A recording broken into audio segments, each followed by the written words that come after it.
Hey, it's Conrad Thompson. Thanks for checking out the podcast here on YouTube. Be sure to hit the subscribe button and the notifications bell. You'll get a notice anytime we upload some new content. And when I'm not asking Bruce, hey, how big was Batista's? Well, you know. One of the things I like to do is help people save money. And if you're watching this video right now and you're in a 30-year loan, man, you're overpaying your single biggest bill and you may not even realize it. I want you to do a little experiment for me. Take your calculator out, multiply your monthly house payment by 360 payments. That's how many payments there are in a 30-year loan. That big scary number, that's your total of payments. You're looking at that number? You know you can do better. Keep more of your own money right now and go to savewithconrad.com. Or maybe you've got credit card debt. Man, it's not a matter of if I can save you money with that.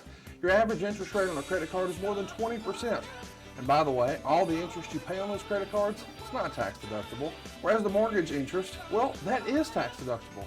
So if you owe this debt, it's up to you how to pay it back. Doesn't it make sense to get the cheapest rate possible and the greatest tax deduction possible? Find out how much money you can save right now for free at savewithconrad.com. You don't need perfect credit. Even scores in the 500s can be approved, and it's no cost out of pocket. But maybe best of all, we're licensed in more than 40 states. We can help more families than ever before. But how much can we save you? Find out right now for free with a quick quote from savewithconrad.com. What happened when? WHW Monday. And now, let's go to the ring. And here's your co-host. Hey, it's Conrad Thompson. Hey, it's Conrad Thompson, and you're listening to What Happened When? With the voice of your childhood, Tony Schiavone. Tony, what's going on, man? How are you? I have never been better in my entire life. Never, ever been better in my entire life. And here I am at 63 years of age talking to you, and I've never been better in my entire life. Thank you for joining us. See you next week on What Happened When. Is that it? I didn't know. I don't know where we can go from there, but I'm great. Thank you for asking. How you doing? Well, I thought you'd never ask. I'm stressed out, Tony. Why? You know, I don't sell stress, as you know. Yeah, I know. But I'm stressing right now. Boy, this is a kind of a different turn for us. Maybe I know what you're getting ready to say, but go ahead. Well, I feel like, this hashtag whodungit. Yeah. Has really taken on a life of its own. Right. Last week, we discovered that two of what I thought were my very best friends decided to use my house like it was a gas station countertop. Right. You've been to a convenience store before and you go to pay for your pack of cigs or whatever it is people like you buy in the grocery store. I don't know who goes inside the gas stations anymore. You card reader Jones and get out of there. But people like you go in there for your condoms, for your over-the-counter speed, and for your cigarettes. And right there's like a plastic little tower that says, take a penny, leave a penny. Yeah. Used to be. And my friends have treated my house like, take a shit, leave a shit. Right. That's not cool. Right. Hashtag whodungit continues, and it took on a life of its own this last week.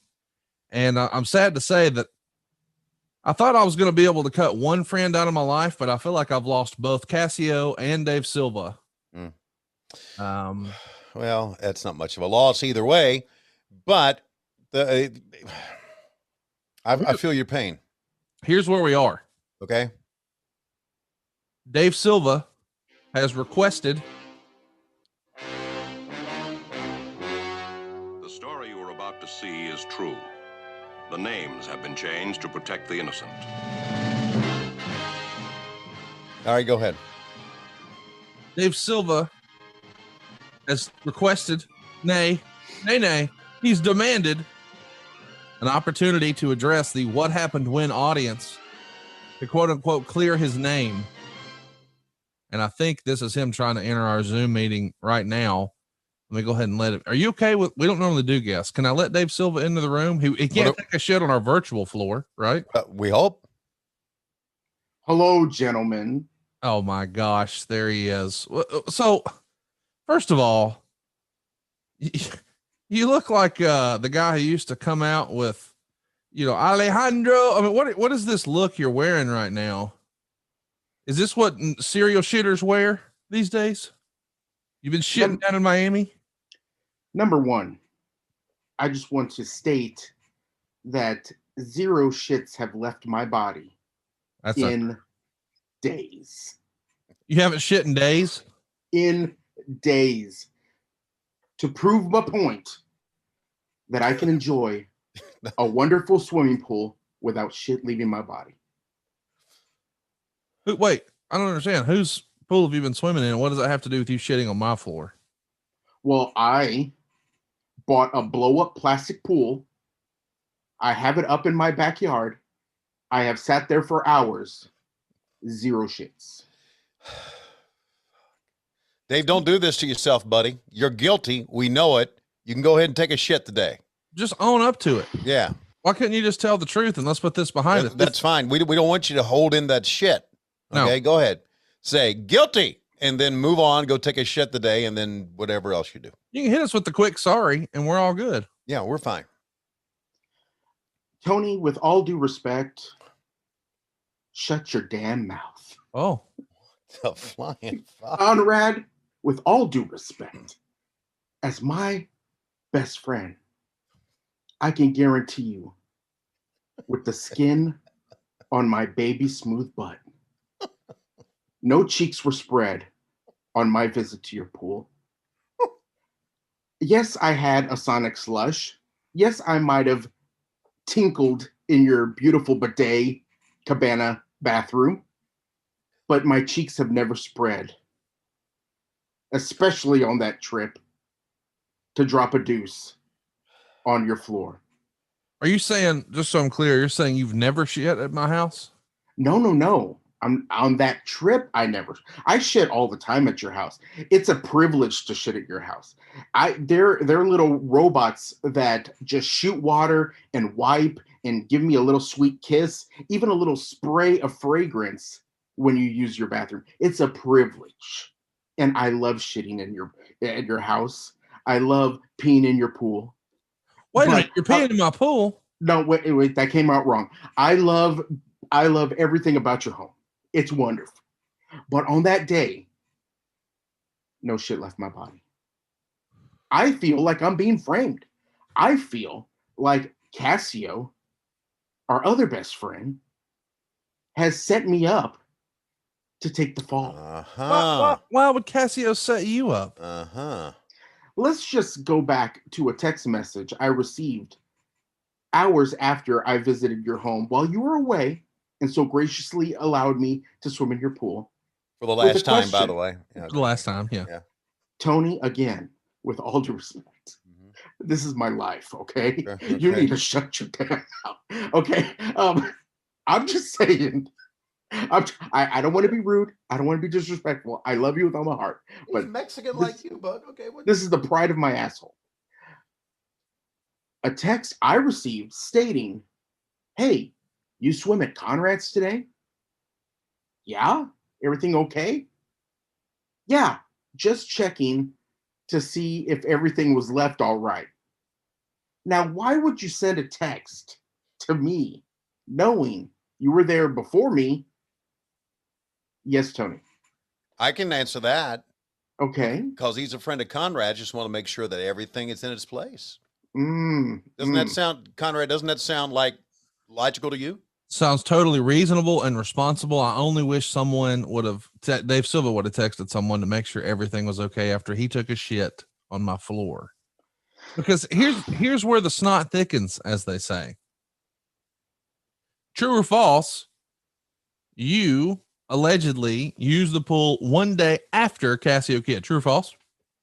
False. It was Cassio Kid that went back to the scene of his crime.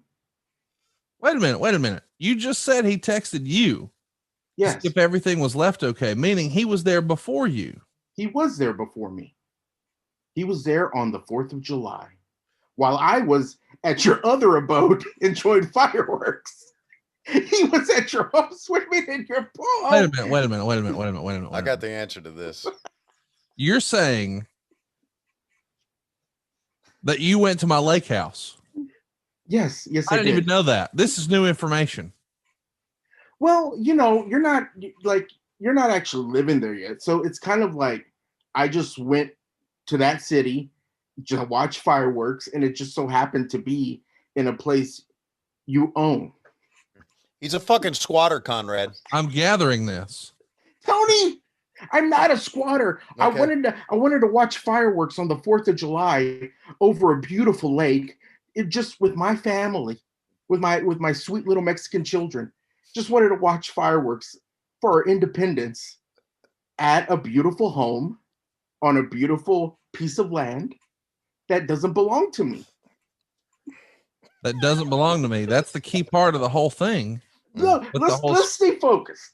Yeah. Well, I'm glad you what? brought us back to hashtag whodunit. We're going to talk about this lake shit later. Right now, we're talking about the shit you left on my floor. No, zeros. You were at the pool after Casio, and Yes. you just admitted that you used the cabana bathroom for a number one.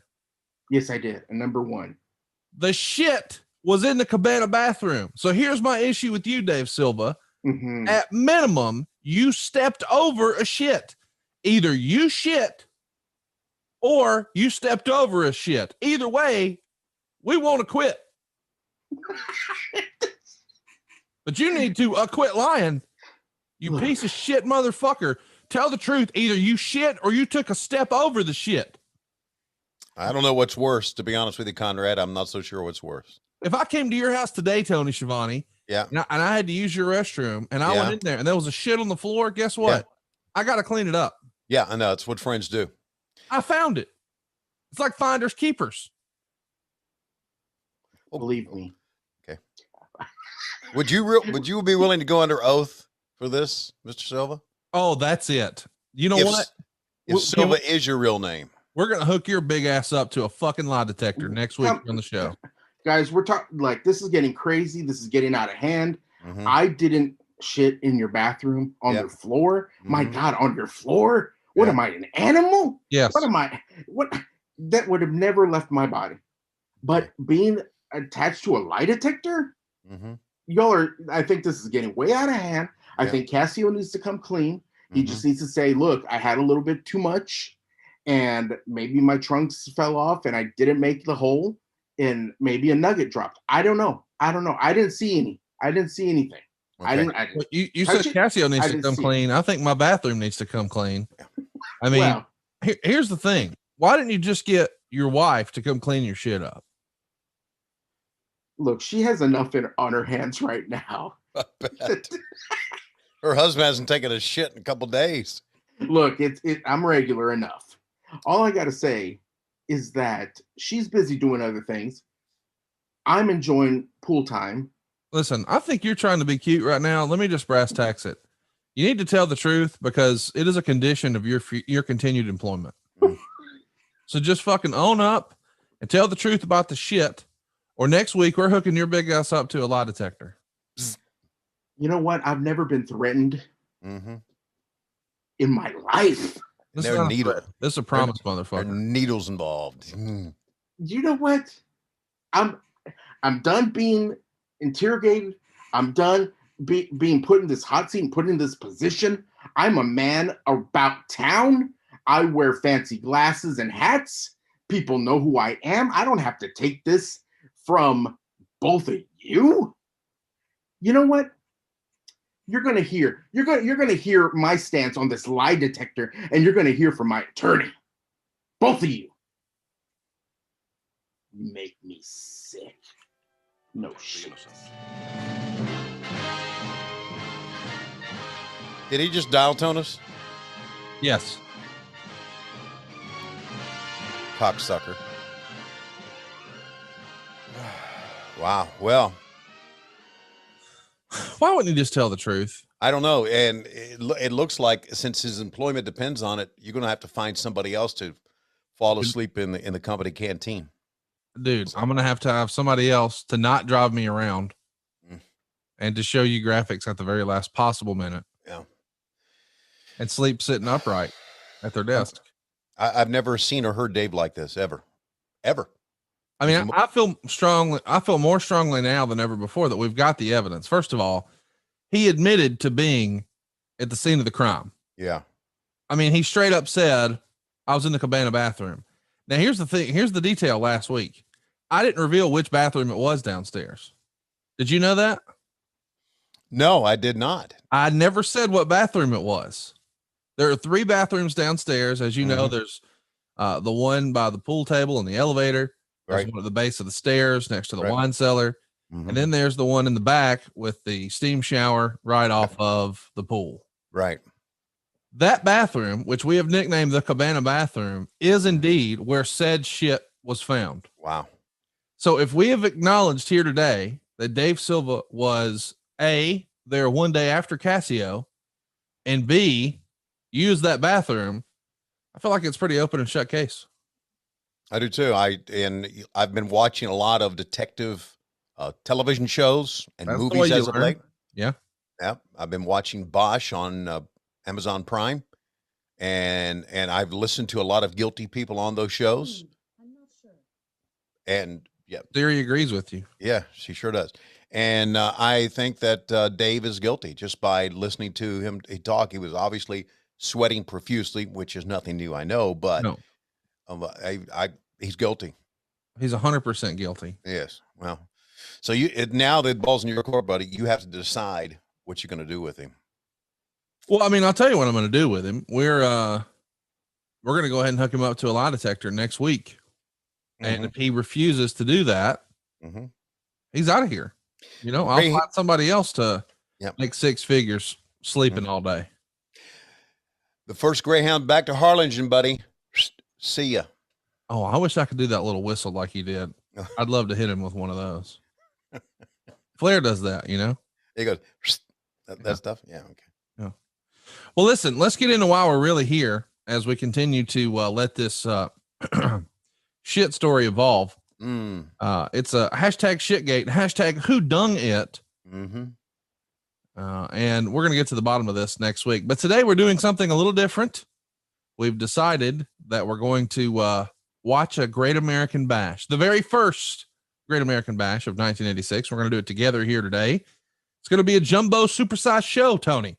2 hours, 53 minutes, and 27 seconds. Yes, it is. It actually comes from 7/5/1986 in Charlotte. So in reality, it was probably like the 3rd Great American Bash, maybe 4th, the first one being in Philadelphia, but it was the first weekend of the Great American Bash. And it is really the home of the Great American Bash. If you think about going back to 1985, which is where they held the first Great American Bash. And this is the old Charlotte Memorial Stadium, which I'm not so sure if it's still there or not. This is pre-Carolina Panthers. Before Charlotte became a big major league city, even before the basketball team, the Hornets came into town, and they came into town 3 years later. So, or 2 years later. So this is the old Memorial Stadium, and I don't think it's still there. But anyway, it was I think home. it is. It is? Okay. I think it's a soccer stadium now. Okay, there you go. I think it's the Charlotte Independence. There you go. So soccer team. Okay, so there you know. But anyway, it was quite a night, and a lot of crazy things happened that night. A lot of great matches, and it's also going to show you how really, really quote unquote over Mid-Atlantic Championship Wrestling was in Charlotte, NWA. Now, I guess I want to backtrack a little bit. The first Great American Bash of 1986 was July 1st in Philadelphia. Right. Then July 3rd in Washington, D.C., July 4th in Memphis. And now here's July 5th. But when I said first of 1986, I meant first for us because we're doing another one next week, Daddy. Yeah, baby. And I'm excited about next week's. Of course, this is going to be the Greensboro Coliseum one, July 26, 1986, where we would see them switch the title. Dusty Rhodes is going to put hard times on Ric Flair and leave the NWA World Heavyweight Champion. That's what we'll be doing next week. So we're doing back-to-back July celebrations for all things Great American Bash from 1986. So what better way to get started than to go ahead and watch July 5th from Charlotte? And what a crowd we got here. 23,000 fans on hand. Got a concert from Waylon Jennings. We've even got a performance by a skydiving team. This is a lot of big stuff. And by the way, I realize this show is not on the Peacock Network. Allegedly, it will be in a few weeks. but you can go watch along with us on YouTube. So take a look, and you can watch Tony and I watch this show on YouTube. And Tony, I think we got a little countdown and we're ready to go when you are. I feel strongly that saving money is important. You know, if it's not something we worry about now, boy, we are really going to worry about it later. And I want to help you get out of debt faster and do it with cheaper monthly payments. I'm talking to you if you're in a 30-year loan. Now is the time to take years off of your loan. We're routinely helping our listeners cut 5, 10, even 15 years off their loan. And you can do this without perfect credit with no money out of pocket. You've just got to start at savewithconrad.com. Let's go to the little countdown. Hey Noah, do you want to count down to Papa Tony's podcast? Yeah. Say 3, 2, 1. Ladies and gentlemen, this is the Prism Skydiving Team, the national champions. Just recently returned from Muskogee, Oklahoma, the Prism Skydiving Team won the gold medal.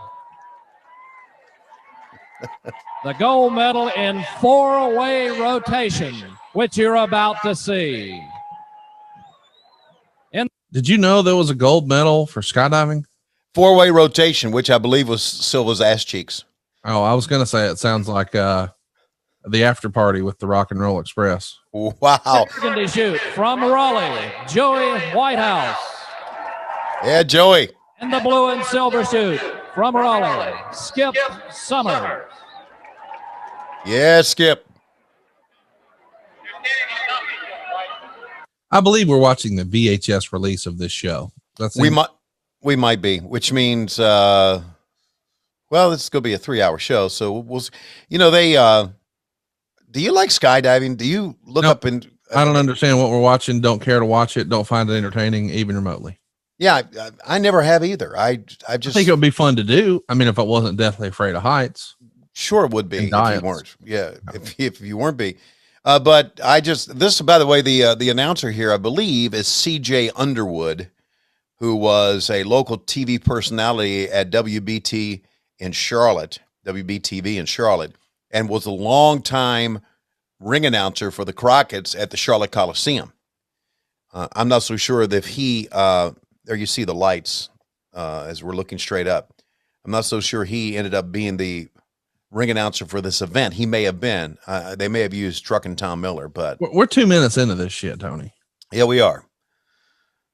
So there you go. This right here is an actual live look at Casio and Silva trying to get in my pool the minute I pull out of the driveway to head to the beach with my family. Turns out this might have been all of Silva's Ninos at the lake house. Oh man, he nailed it. Yeah, how about that? That's why I was part of that gold medal team. How about that? Yeah. They have a little landing spot, sort of X marks the spot bullseye here on the field in the middle of the stadium. Man, that first one nailed it. Notice those little trails of clouds right there? Lois calls those chemtrails. Yeah. Do you believe that? Do you believe that they're seeing I think clouds? Lois needs to get off fucking Facebook. Believe you. Oh, he must have missed his spot because they didn't take a shot of that. There's the second one down. To get his shit together. Absolutely. Whoa, we went right to black. Oh, we're back up. This is definitely Jim Crockett Promotions. Yeah. Whoa, there you go. He had his spot. Nailed it. Yep. There's the city of Charlotte in the background. Boy, has that landscape changed a little bit, hasn't it? Woo, a lot. They're printing money up there these days. Yeah, yes, they are. It's quite the city.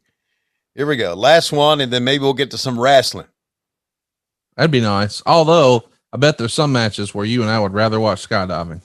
Yeah.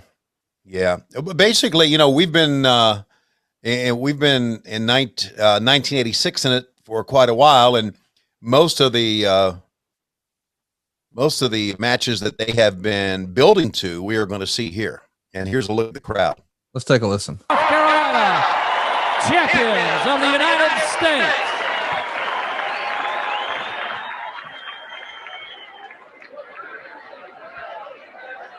Okay, get off the get off. Congrats. Woo!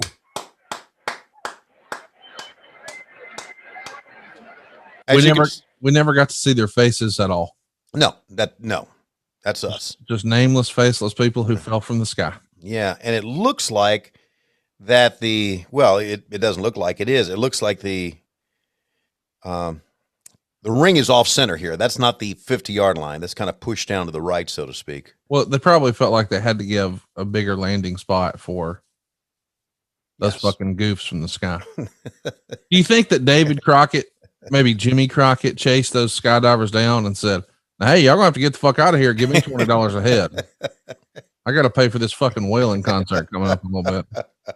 It's going to be $80 if y'all want to stick around. Thanks for coming." Wasn't Whalen here for some reason? I remember David Allen Coe. Maybe it was both of them. I don't know. I know that the day before we were in Memphis with David Allen with Whalen wait, Jennings. listen to this.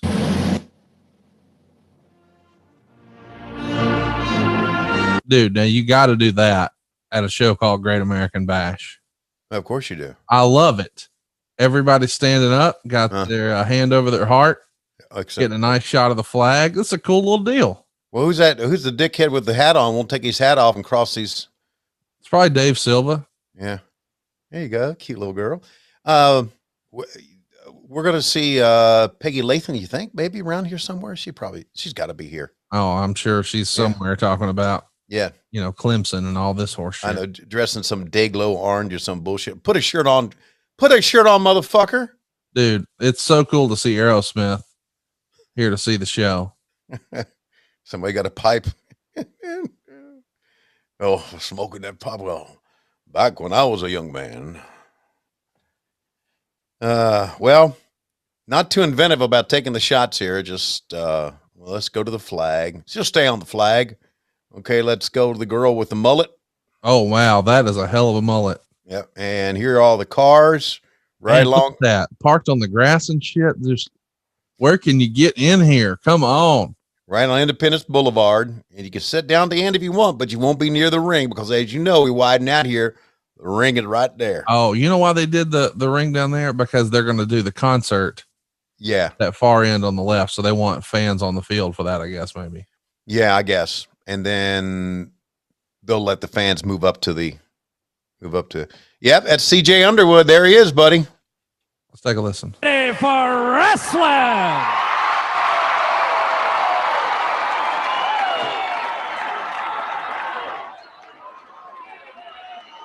CJ was the guy who didn't show up. Welcome, ladies and gentlemen, to the 1986 edition of the Great American Bash.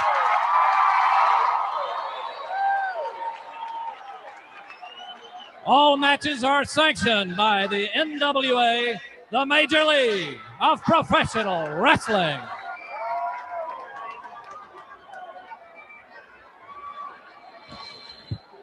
Anyway, CJ did not show up at the Charlotte Coliseum that one day to ring announce, and that started my ring announcing career when he didn't show up and I was in the stands. And by the way, you'll see that story in.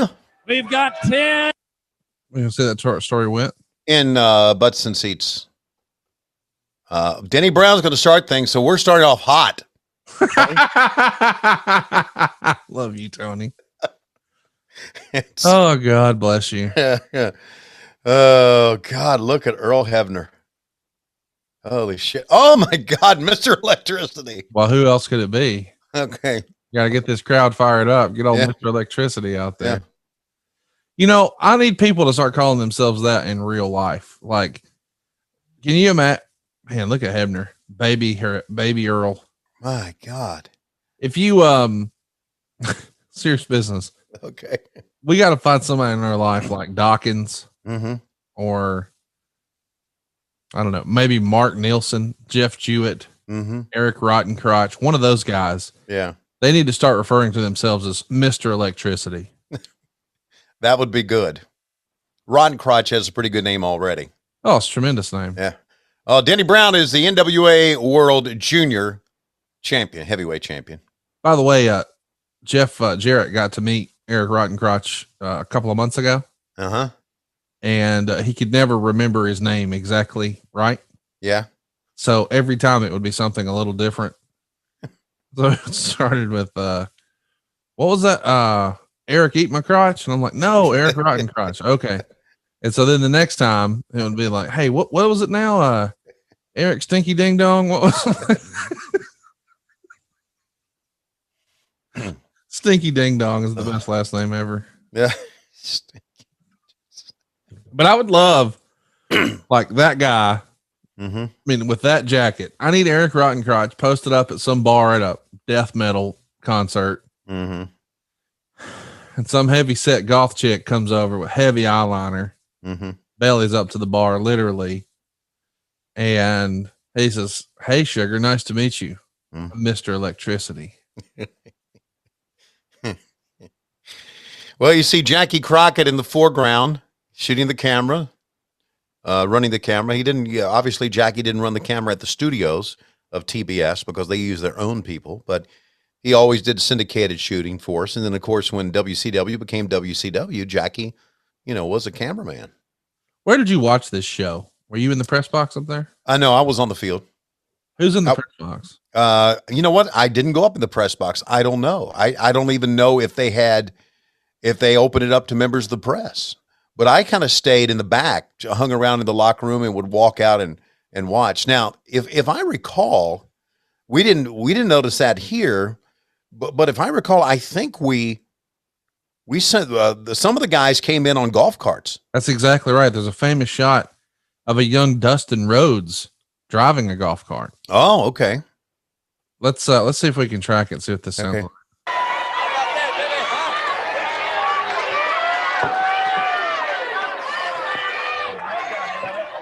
Do you prefer your wrestling with no commentary or with commentary? No, I love commentary. What are you talking about? Commentary forever, baby. Don't even put an idea in anybody's fucking head about that ever again. I love you for that. Man, I love three commentators. Shit, man. Hey, by the way, as you and I are recording this past week, you guys were back on the road. Yeah. Dynamite. In Texas. Right. You had over 1 million people watch the show. How about that? More people watched your show in the 18 to 49 demo than they watched Monday Night Raw. It's a big deal. Yeah, it is. And it felt like it was a unanimously praised show. What was more fun for you? The storylines, the matches, or the idea that, my God, we've got a hot crowd? I think at first it was, my God, we got a hot crowd. But then after we watched Ethan Page and Darby go at it, I'm thinking, wow, what a fucking show. Oh man. And I told those guys afterwards, I've done this before, and I think I've told you this before, but I went to both. When the show was, of course, that was the end of the show. I ran or walked quickly down our steps to the area where they come out and shook their hands and thanked them for putting their lives on the line for a great TV show. Cause that's kind of what they did. Yeah. I mean, they just did some great stuff and just, I loved it. Of course, I love being able to embrace Britt in the ring. That she's my buddy. And she's become a hell of a heel, man. The fans really respond to her on a live show. She's over. Yeah, but you know who gets as big a pop as anyone? Who? Hangman Adam Page. Oh, he's your biggest star. Just when I introduced him, that place went bonkers. I think he's going to be the man to take down your world champion, Kenny Omega. Well, eventually someone is, and I hope there's a spot that he swings and Kenny ducks and hits Don Callis, Calais, right in the fucking nose. That's just me, theorizing it could happen. Hey, nice yellow stairs. And as you can tell, the fans right here at ringside are kind of like WWE 2021. They ain't reacting to shit. Oh my gosh. Listen to you. Sorry. They're not. No. They're not. That was a cheap shot. I'm sorry. I should never. By the way, they're back on the road now too, Oh, good for them. That's good. That's good. I hope everybody gets back on the road. I hope we have a lot of kids who have not been able to make money on the independent circuit, obviously, now be able to make some money and do some things. By the way, I thought our buddy Carl Anderson, Yes. Had a hell of a match to open up the show too. Hell of a performer. Yeah, man. And I talked to him at the airport the very next morning. I said, man, you way to start things off. So yeah. And you know how we feel about Gallows and Anderson. They're our buddies. And has Gallows offered to give you that tattoo yet? Does he still have a tattoo? I thought the Doesn't tattoo matter parlor. if he has a tattoo parlor or not. Oh, you just want me to show up at his pool, take a shit on his floor, and then have him drive a needle in my ass? He would actually welcome you to do that. I'm sure he would. He would love to have you take a shit at his house Yeah. and tattoo you up. Yeah. Well, you know what? We were all invited to his 3rd of July party, and I was going to go until someone that lives here put up a big stink about me going somewhere on the 3rd of July. It was Bug put up a big stink. Yeah, Bug was really pissed off about it.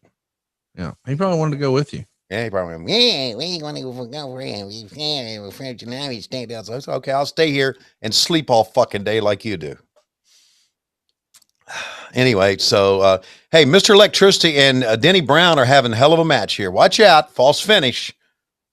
Why'd you know it was false? You don't think it could have been a crossbody finish? Don't think we were going to do that.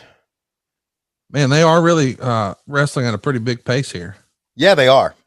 They are. This was a show, I think, because, and unfortunately, Conrad, we're going to have to suffer through a lot of this, where Ric Flair and Ricky Morton opened up the show, opened up their match, lights out. I mean, they turned it on. And when they came back afterwards, I think I've told this story many times. They came back afterwards. I said something to Ricky. I said, God, you guys, from when the bell sounded, you guys were tearing it up. And he said, that's why Ric Flair is the heavyweight champion of the world. And I said, what do you mean? And he said, well, Flair, got a feel on how things were going. And he felt the night was slow. So since the matches were slow leading up to our match, he thought we would turn it on to give him something to cheer for at the get-go. So there you go. That's the psychology of Ric Flair. And, we talk so much about his in-ring performance and what he could do and how he could sell and how he could be a heel, but his in-ring psychology too was pretty amazing. Hey, I'm glad that we're watching a Great American Bash because unfortunately, as you recall, we were dead set on doing the Crockett Cup, but then the Peacock thing happened and we had to call an audible. But now we've persevered, and we're going to watch not one, but 2 Great American Bash shows, see what all the hoopla was about. But as fun as this one is, I think next week's, even though this is a different look and feel, I mean, we're outdoors, we're in a stadium, and we're in Charlotte, the home of Jim Crockett Promotions. This is a fine show to watch. But the one next week where Dusty wins the title, man, what a big time show that was. Yeah. And of course, again, they could have gone back in 1986. They could have gone all over the United States and did, but still the Greensboro Coliseum was the place to see Jim Crockett Promotions. Yeah. It's where I took many trips, 3.5 hours from Craigsville, Virginia to Greensboro to see that. And we went to Greensboro because we knew that was the place. We knew we'd see title switches. And, hey, I don't think we've said anything here, but I don't want to fuck up the momentum of this great match. Oh yeah, this great match. Did you see him fall down? I did. Or the elbow. Anyway, even great performers fuck up spots. Anyway, of course. I think we need to say something here about Paul Orndorff. Oh yes, please do. Yeah, really, in real life, a guy you didn't want to fuck with. He was tough, man, and I had the ringside seat for his fight with Vader backstage. It was I was standing there and I saw him start arguing, and so I just stopped thinking, oh, there's some great shit going on here. And so I saw the whole thing. I witnessed everything, and I was there when the pull apart at the end, and when Vader, was crying, get him off of me, and Paul didn't take any bullshit at all, and he was a big star. I'm telling you, I saw he and Jimmy Snuka win the NWA World Tag Team Championship against Baron von Raschke and Greg Valentine in the Richmond Coliseum in 1978. Wow. About that. Years before you were in the business, you're just a fan, right? Just a fan. Went to Richmond that night and we saw him, and it was a sold out crowd, and the fans were going bonkers for it. They had a great run as tag team champions. Then of course he went to the WWF, WWE, and had that great run with Hogan. Yep. And the much talked about cage match, which I thought was done spectacularly, where whose foot touched the floor first, right? Yep. Yeah, that was great. I mean, that was great drama, and the replay and all that. And then of course he was in WCW and had a great run there. And of course he had that neck injury, as we know, and it certainly slowed down his career. But then he became a power plant trainer with Jody, and some of the other guys were power plant trainers. And Paul didn't take any shit off anybody. And so I feel really bad. I feel really bad that video got out that his son took, to be very bluntly honest. You're disappointed that his son posted it? Yes, I am. Isn't it his son's decision, not yours? Yes, it is. But that doesn't mean I can't be disappointed about it. What would you have rather he done? I would not taking it. That's what I'd rather he done. You got to get hot about it. Yeah, I do. So I told my kids, I said, if I ever get like that, which could happen at any moment to me, if I ever get like that and you take a video of me, like I'm going to haunt your ass for the rest of your fucking life. So I mean, let's die with fucking dignity, you know? But anyway, that was I guess a family, I don't know. I mean, I really felt like when we saw the video or the post of him last week or week before last, whenever it was, sitting on a couch drinking a beer, I was like, oh, we turned the corner. Yeah. We're in good shape. Right. Wasn't to be. No, it wasn't. So I feel bad about that, but I'm very, very upset that he's no longer with us, and I didn't get to say goodbye. And that's all-time great. Well, yeah, really one of the all-time greats. Hey, you know what I've noticed about these fans here? Oh, that girl's going crazy. She's into it, man. Yeah, she's gonna be at the hotel after the matches. Yeah, although most of these guys lived around there. Yeah, but their wives live there too, Tony. There's a spoiler for you. Yeah, that's a spoiler, but some of them still stopped at Bennigan's afterwards. Of course they did. So here's what's unique about this. And I just noticed that I saw a couple of girls looking down and I thought, oh, they're reading the program. There's nobody looking at their fucking phone here. No. And there's no signs in the crowd. That's right. No signs, no one looking at their fucking phone, and no one texting or tweeting, just a different society. You liked it better back then, didn't you? I like the world okay now. Okay. Hell, I like the world better now. Well, I mean, because you're always on social media. I'm not on social media at all. Okay. By the way, Okay. By the way, thanks to this podcast, as I climb into the ring in Austin, Texas, and stand there, and there's a guy over to my left with a Los Rules shirt on. How badass is that? That's very cool. Yeah, that's very cool. There's a lady behind me says, we were here for Tony Schiavone, and I waved and I blew him a kiss. And then I introduce Dr. Britt Baker, DMD. She comes to the ring, she does the promo, and we told Britt, just stay in the ring and, mug to the crowd or whatever until we're in break, and I'll let you know when we're in break.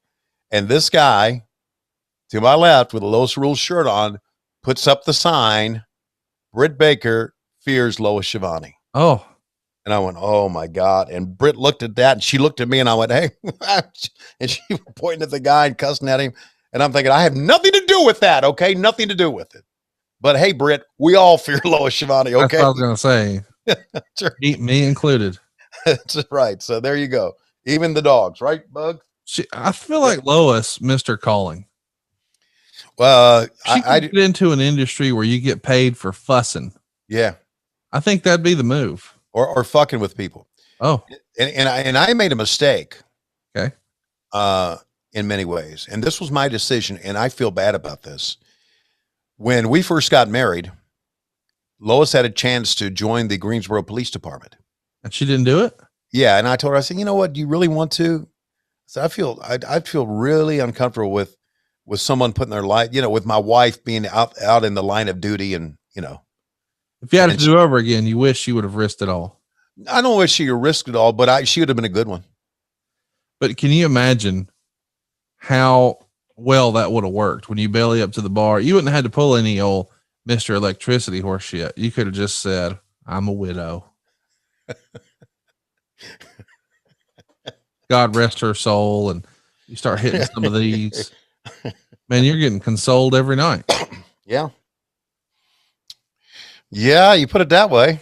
I mean, you could have been, we had a date contest, a dream date contest for the Rock and Roll Express. We could have had Dial a Date with Tony Schiavone. Dial a Date. Whoever could get real breathy on the phone with you, they win a date. Wait a minute. I think we're in the finish here. What happened? The match is over. We have a draw. Well. Danny Brown retains his World Junior Heavyweight title on a draw. What do you think of the design of that belt, the big crown? It's unique. I don't really like it that well, but it's unique. Do you have that in your collection? I don't. Looks like a territory belt though, for show. Yeah, you're right. It does not look like a world title belt. Looks like something they would have had at Continental Wrestling. They did. They did. They had a belt look just like that.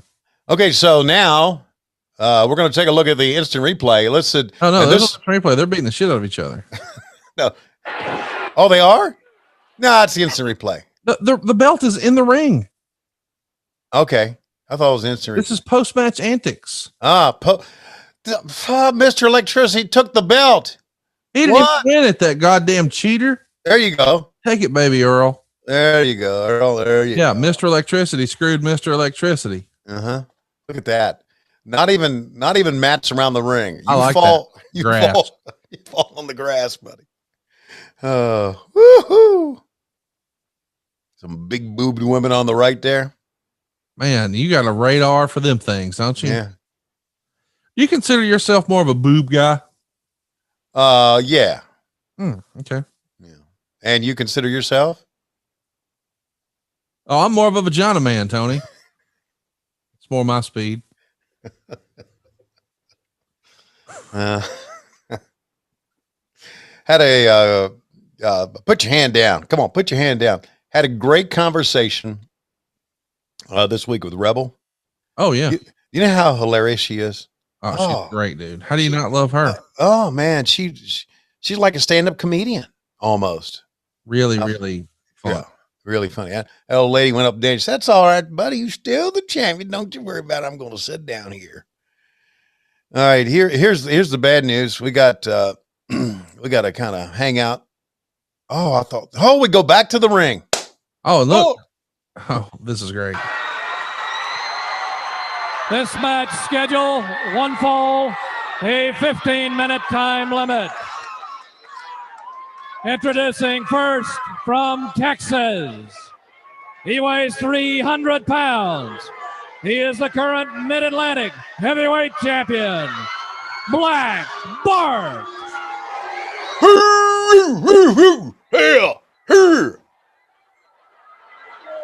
His opponent is from Pensacola, Florida.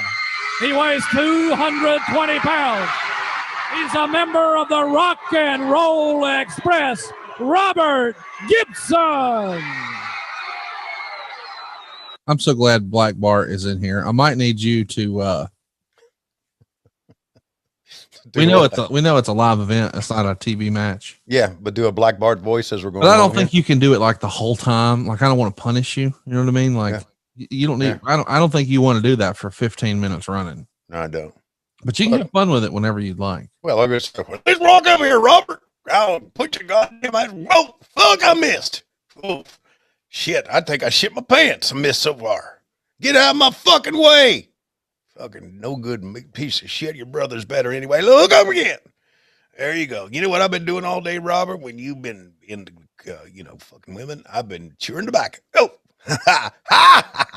Oh, are you going on the other side? Well, Mr. Clothesline. Oh, what did I miss a spot here? I think I missed a spot. I thought I was supposed to catch you and then slam it down. And you know what? I used to rope cattle back in the day, and just like you, Robert, just like you roped women in the day. Okay, here we go. All right, I want you to sell this now. It is true. Ricky can sell better than you dumb fucker. Here we go. In the role reversal, I'm going to fall on my ass for the first time. And whoa, how many women have been there? Okay, how many women have been there? And how many women have stayed here? Oh, my God. Yeah, Robert, I've been told, don't look at me, Hebner. Robert, I've been told you got one of them big, long hogs. Is it true? Well, wait a minute. Is that where did you have it all bundled up in your jock here? I'm trying to talk. Okay. I hope we don't go long. Because I've got to get back to chewing some tobacco, and Robert's got to get back to whatever he's got planned. And we know what that is. Okay. Whew. Smells like somebody with pineapple. That got on you. You couldn't even do it. That's tremendous. Smells like pineapple mud flaps down here. Pineapple mud flaps. Yep, that's what I'm talking about. Well, okay. So what the hell am I just supposed to lay here? How long? All right, I'll just keep laying here because I ain't giving up. And up on the hands and knees. Watch this move. Yep, that's right. I'm hanging on the feet so you can drag my fat ass with you. And yep, okay. All right, I'm ready to go. What? Jesus, criminy Christ. Now everybody's seeing my crotch. Ain't that a sight? All right, then. It's kind of humid here on the 5th day of July. I'm sweating. Robert's sweating. They don't give a shit about me sweating. As you can tell, Robert's got a nice tan. Me, I'm white. That is my color, white, bright color. And my skin, I don't have a tan is what I'm trying to say. There's my crotch again. Woo! All right, kick out in the big clothesline. Down you go, motherfucker. Okay, I'm going to have to sell this even though I've just been laying on my ass for like 3 minutes. All right, stumble around and big old right hand to the jaw. Yeah, that's what you call fucking working punch. Didn't you think you oversold that, Robert? Oh, there you go. There he goes. Hey, he almost hit that big boob woman down in the front row. Here you go, other side. Motherfucker, how about that? How about that? Rock and roll my ass. I understand you guys got a Super Summer Sizzler tour. Guess what? I don't want to go on it. I don't give a damn if there is a good payday. Stay home. There's a good rabbit punch under the gut. It'll pick up. I would have put my thumb up his ass, but he's had plenty of that done to him, I'm sure, by females all across the Mid-Atlantic. And here we go again. I'm going to pick him up. Nope. Okay. I called a spot. Let's see what he does. Yeah. See, that's the spot where we're going to do at the beginning. Motherfucker fucked it up. Not me. I didn't fuck it up. I'm a hell of a hand. Oh, in the back of the head. Yeah. Man, you know what's great about this match? Choking his ass out. I ain't done shit. Maybe a back body drop. That's about it. That's all I've done. I've just kind of plotted around. I guess I got to sell that shit again. Oh, man. Robert's got a pretty good working punch, too. Did he just try to kick me in the nuts? That motherfucker, I'm going to take you out of this fucking ring for doing that, you cocksucker. Don't come down near me. He tried to kick me in the nuts. Yeah, he tried to goat kick me in the nuts. Whatever a goat kick is, hell, I don't know. I made it up. Okay. Oh, say hello to you girls over there, Robert Gibson. Yeah. Hey, Robert, as I'm getting back in the ring, how's it feel that your partner's in the main event and you're on the second one next to Danny Brown? Huh? Ah, I'll just stay up here because I got a belt. You ain't got shit without Ricky. Come on in here, feller. Come on in here. Yeah, I'm going to raid back. Big old hand. Yeah, that's a switch. Robert, that's what we call that's what we call sledgehammer blow. All right. Hi. Would you leave me alone, Henry? You shithead. You're going to get paid. You don't have to oversell this shit. Snap mare. Oh, it's the longest I've had to run in a year. Oh, the big leg drop. I dropped my big stinky ass right across his face. 1, 2. I know it wasn't finished. That's just making the girls here in the front row think that they're one of their heroes in trouble. So I'm going to choke him. Would you quit talking to me, you motherfucker? Tommy Young's my favorite referee anyway. Yeah.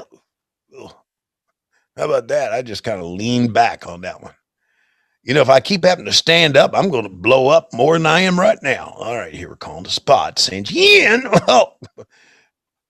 Stan Hansen ain't got shit on me, boys. That was a lariat. That's a cowboy lariat. 1, 2. Yeah, I know. JR would have cussed about it being a shitty pin. I get it. But he ain't here. Oh, yet. He'll be here in 2 years. Oh. And he'll bring all the Cowboy Bill Watts' debt with him. Oh. And a right hand to the head. Oh, down. You think I'm overselling? I'm going, I'll pull myself up. And not again. I got to, you think, you motherfucker. Oh, I hope he pins me here. Is it over? 1, 2. It is. You got it.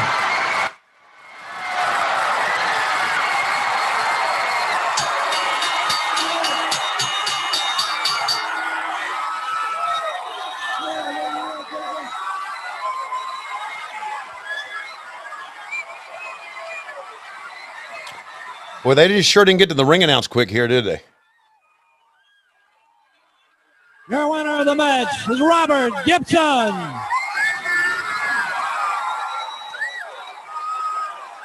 Man, how big was that pop, dude?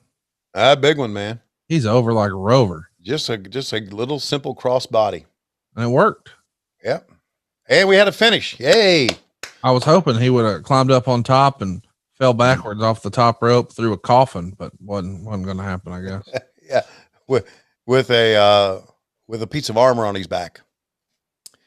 You never know what they're going to do these days, Conrad. You never know what these kids are going to do. Oh, boy. Look at this. How about that? Ole stepping into the ring, Arn right behind him. Ole looking studly, catching trash and throwing it back at the fans. And Arn's rocking that TV title. Let's take a listen.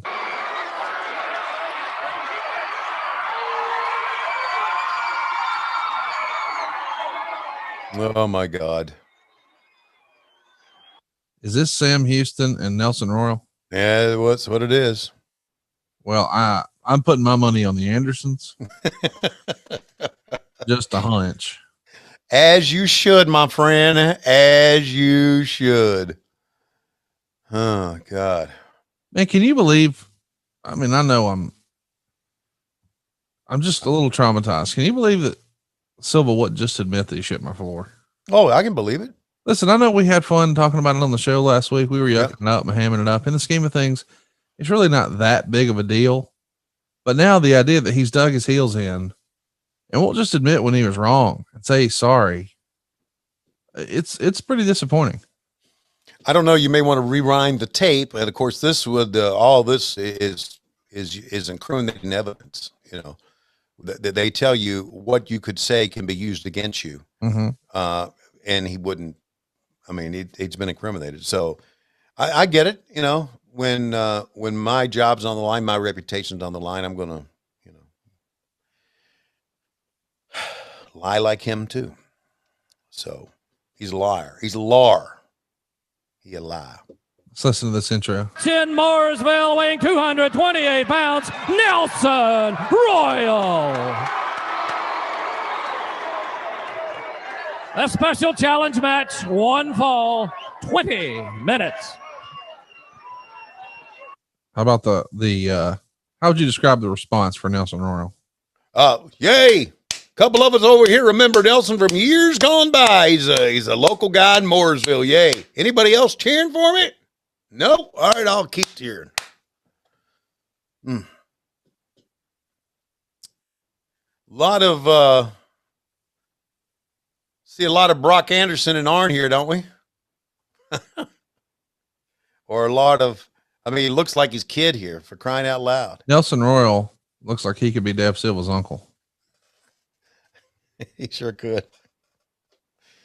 Oh, I think about this, and I think about the old days, and I know Ole was a fixture in Georgia, and that's where he was and he lived, but man, he was a fixture in Mid-Atlantic Championship Wrestling too.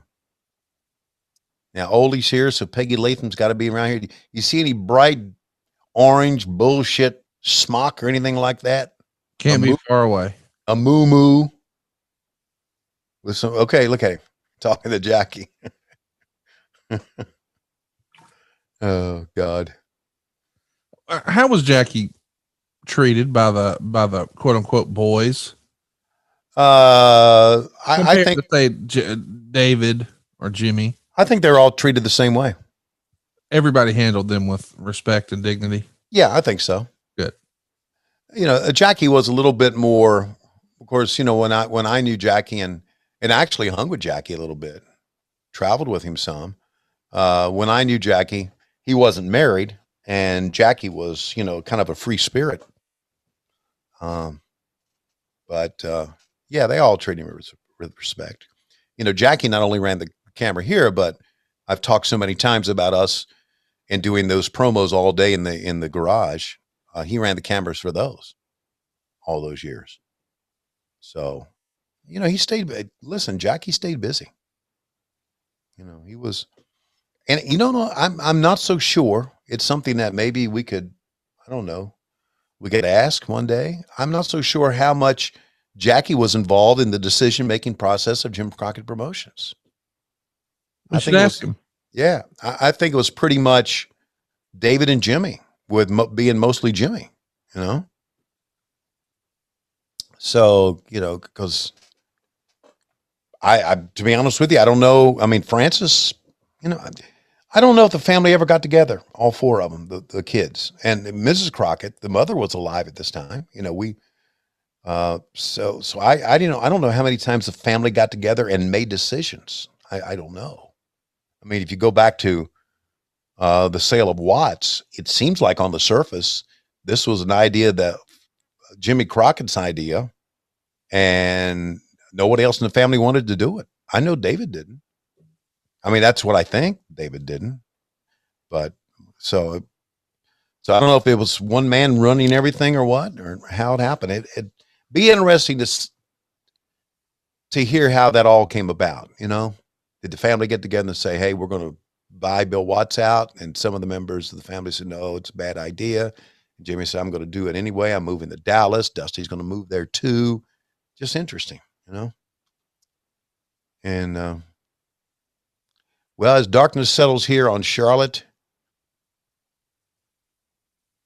you know, Nelson was a good wrestler. Oh, for sure. Yeah. And he helped train Ken Shamrock. Did you know that? I did not. Yep. Wow. Here's a question, an answer that you may know and I don't know, and I should. Is he still alive? No. Nelson's not alive. Okay. He did have a here. What's that?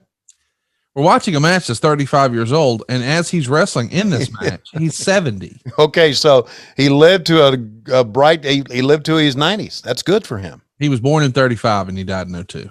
Okay. Oh, wow. Okay.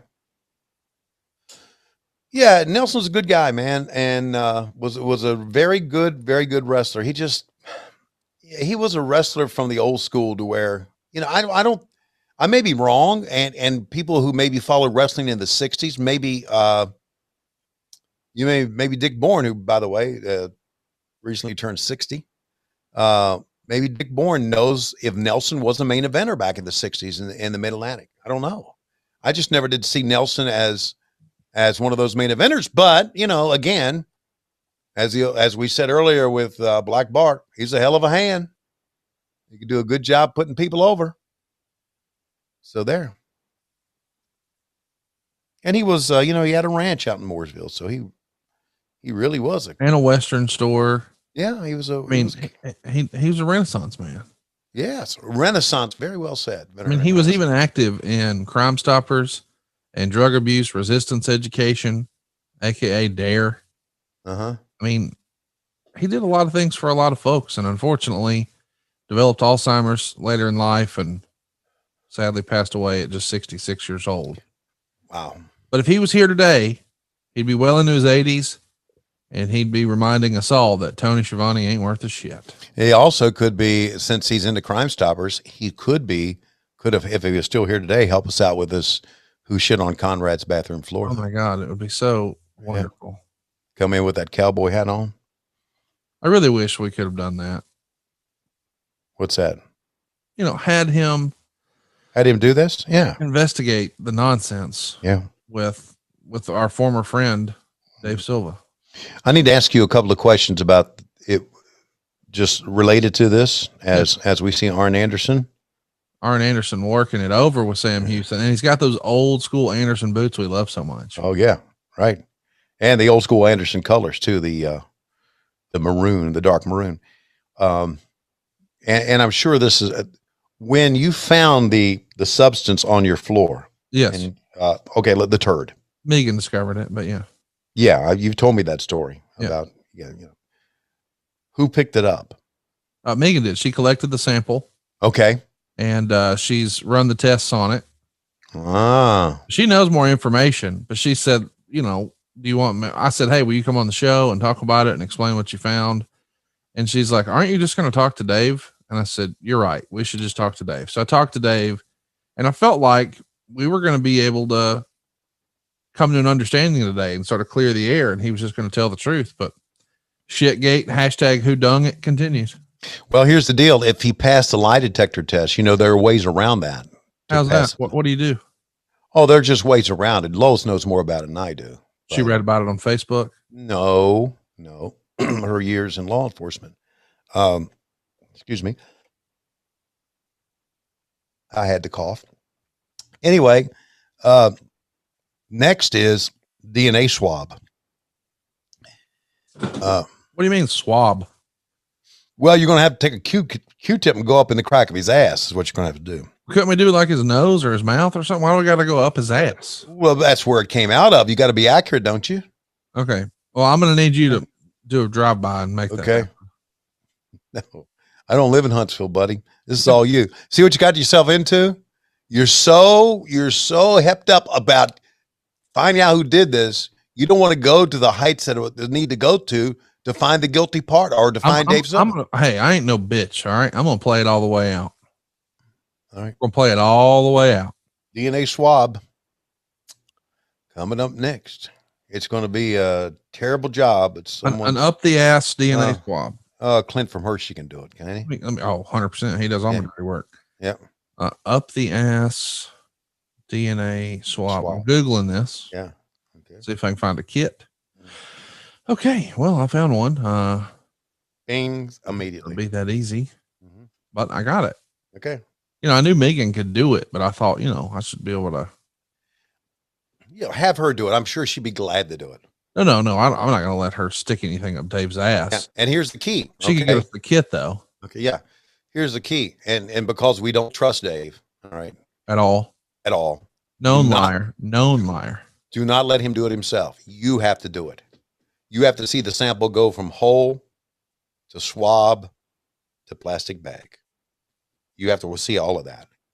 Don't let him do it because he'll walk in a bathroom with a swab he stuck up someone else's ass. Whose ass would he stick it up? I don't know. I'm just giving you what he might do. I don't know. Whose? I think I can come up with names. I don't know. Maybe when someone's, I don't know. So anyway, enough of that. Ole Anderson doing what Ole does best, right? By the way, we've started to get a few comments on social. Here's one. Yeah. Look forward to this format circa 1996 to 2000. Can't imagine there's a mighty large following for the 1986 stuff. Who said that? Guy on social media. Yeah, what's his name? What does it matter? Well, I just want to go tell him to go fuck himself. Okay. Well, I think you can do that. Okay. Go fuck yourself. Yeah. I mean, I saw another comment that said, let me find it. I don't want to misquote somebody. I want to get the record correct. Yeah, let's do that. And so I actually responded to this one. Yeah. But a fella tweets out. Well, I had it. Yeah, I stopped listening since they started covering 1986. Mm-hmm. It lost its fun to me. It used to be my favorite podcast. Mm-hmm. I hope they drop that format next year. Yeah. Drop this, cocksucker. And I replied, well, next year we'll be covering 1987. Yeah. Because I'm having fun with this. I am too. And a lot of people are as well. Yeah. And then again, you just drop, people throw that in social media. I used to listen to it. I don't listen to it anymore, as if for us to look at that and go, we better stop. He's not going to listen anymore.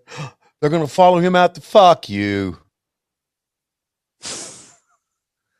The guy says, this is my favorite show. Uh-huh. And you reply, fuck you. It's not his favorite. It's not his favorite show. It's not his favorite show. He's a lie. Okay. It's not his favorite show. He would listen to it and then he would say, you know what? I don't really like that. And he would keep his fucking mouth shut because we don't give a fuck. So don't lie to me. That's your favorite show. Okay. I don't know. Maybe something's crawled up your ass today. No. Well, yeah. You know what's crawled up my ass? When you got on there, it says, now let's go to social media. Oh, but I thought you liked now better than back then. The now better than back then? Yeah.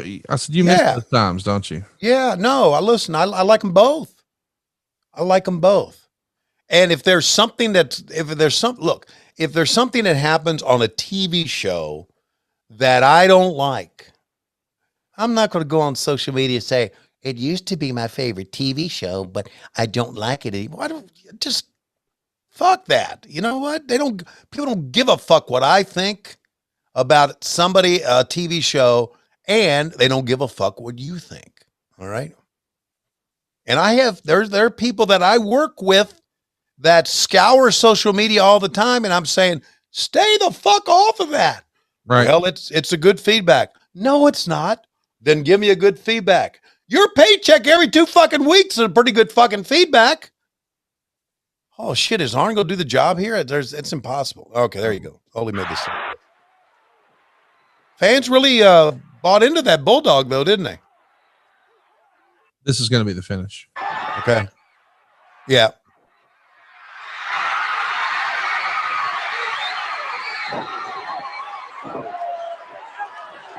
Roll him over, so to speak.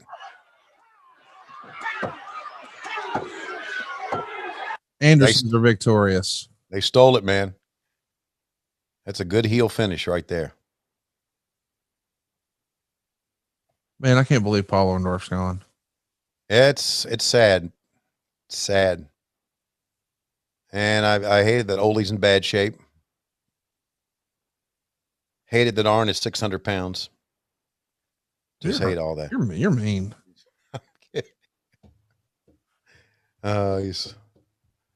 Arn is a joy.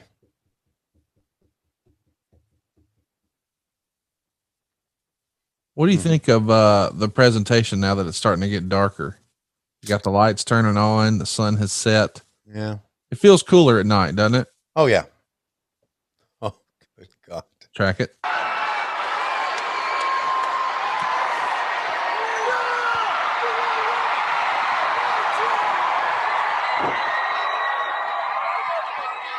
Hello, San Antonio. No, not San Antonio. Charlotte. Charlotte. Okay. San Antone. San Antone. So he never says Tonio. San Antone. Here's the announcement. A bunkhouse match, and anything goes. Introducing first, weighing 122 kilos from East Germany, Baron von Raschke.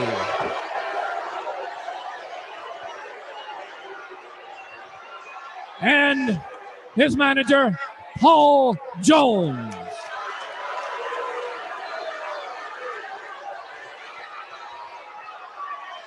And now weighing 252 pounds from El Paso, Texas, the Raging Bull, Manny Fernandez. Manny got a good little pop. Yeah. Well, Manny was he and Rick Rude were World Tag Team Champions, I guess, back in '85. And he'd been around the Crockett area for quite a while. And he was good. Manny was a good worker. He was. Manny was a good worker. And unfortunately, we're seeing the Baron, near the end of his career, I guess. And you want to know how time is a weird thing? How's that? It's just funny to think that this was 35 years ago. Yeah. And 10 years after this, almost to the day, Hulk Hogan would turn heel and the NWO was born. Oh, God. And from this show that we're watching now, Great American Bash 86, to Hogan turning heel, God, that feels like a lot longer than 10 years in between, doesn't it? No, there's no doubt about that. No question. But then to think back that the NWO was 25 years ago this month. Uh-huh. This is 35. I don't know. It's just, I'm fascinated with time and the idea that wrestling and society and television and technology and everything changed so much from 86 to 96. Yeah. Yeah. It just, the wrestling for one thing. And you talked about TV technology. I mean, 10 years from now, arenas will not mean a thing. Right. They'll mean something as far as promoters still going out so they can pay wrestlers a little bit of nothing and keep the cash flow up. But as far as what we're doing, no, and are the WWE, are they back are they back with house shows now? Not house shows, but this past weekend they did SmackDown in Houston. Uh-huh. And they did their pay-per-view on Sunday. Money in the Bank was Fort Worth. Okay. And then if you're listening on Patreon tonight, Monday Night Raw is in Dallas. Okay. Whoa. So they're taking over the state of Texas. Wow. How about that? It's a battle of the state of Texas. Because we're running on Wednesday. Wow. Oh, wow. I forgot about that. Yeah. Yeah, that's right. And everybody's in Texas. Everybody's in Texas. Well, it's sort of one of those states that is like coronavirus. What coronavirus? Yeah. So it was probably easier to book earlier on. Right. Sure. That's exactly what it was. And we're for freedom. Like Florida and Texas. Yeah, right. So yeah, I get that. And we're going to be going to Houston very soon too, as a matter of fact. And I don't know what that is. I support before the end of the year. So we'll be going back to Texas. And you like Texas. You were out there this past week. What'd you think? Love it. I've always loved Texas. Did you have a big old steak while you're out there? Did not had sushi. What a fucking lame ass motherfucker.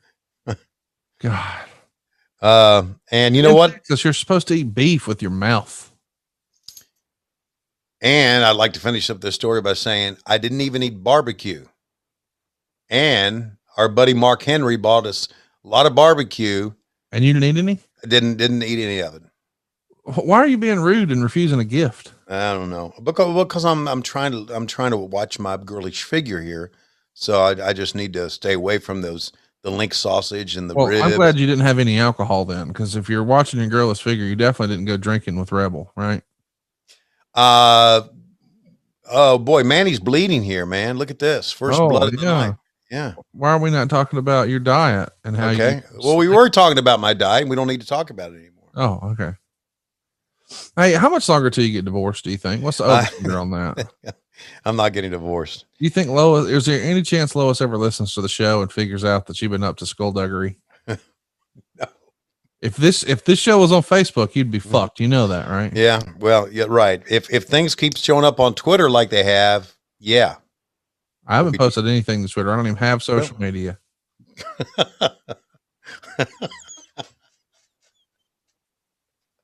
Why are you laughing? All right. Now available at loisrules.com and boxofgimmicks.com, you undercover hillbilly. You a lie. No, I told you I deleted it off my phone. It's still off. Yeah, that's good. That's nice. That's good to hear. You're full of shit. Oh boy, he's got that belt. If for a moment he was going to try to hide it back in his pants, but he realized I can use it. Anything goes. And as you can see, Manny had come into this match with a lot of marks on his forehead. And you can see why, because he was not afraid to blade. God damn, Paul Jones. People got pissed off at him. Let's track it here.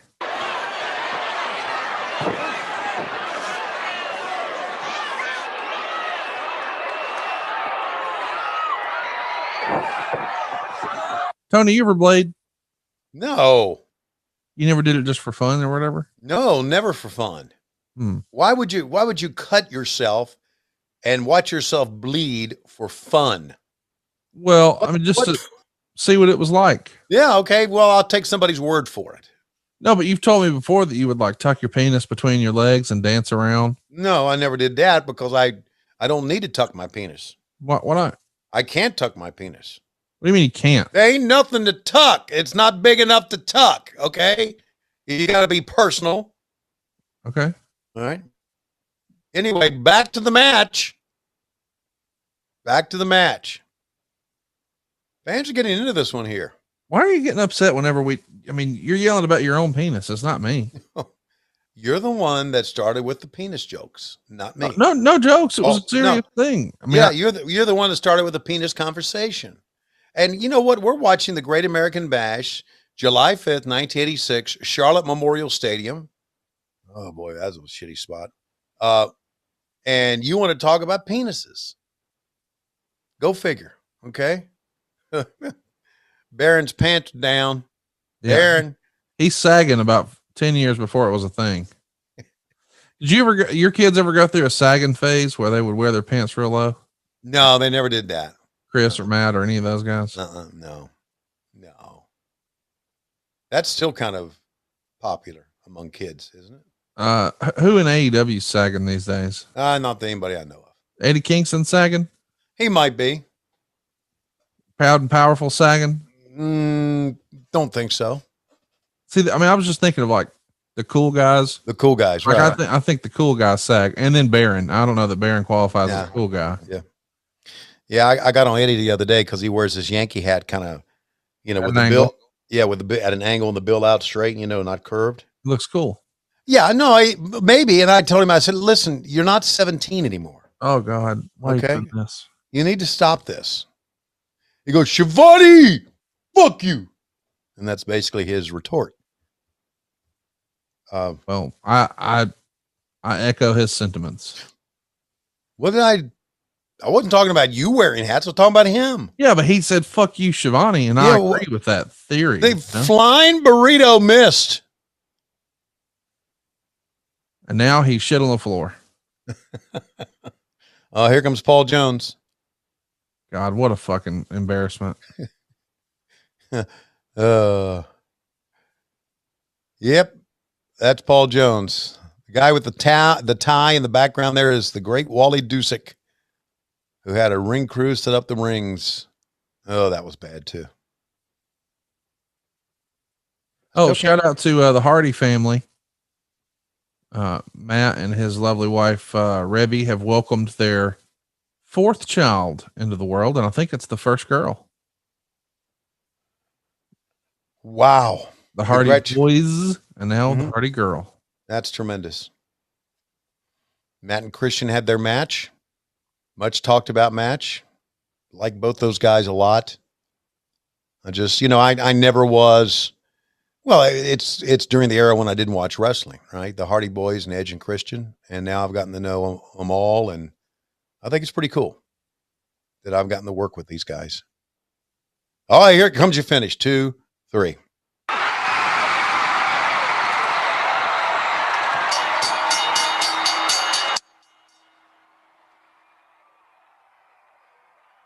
Bull, Manny Fernandez, your winner. Raging Bull. I know that CJ Underwood just did what he did, but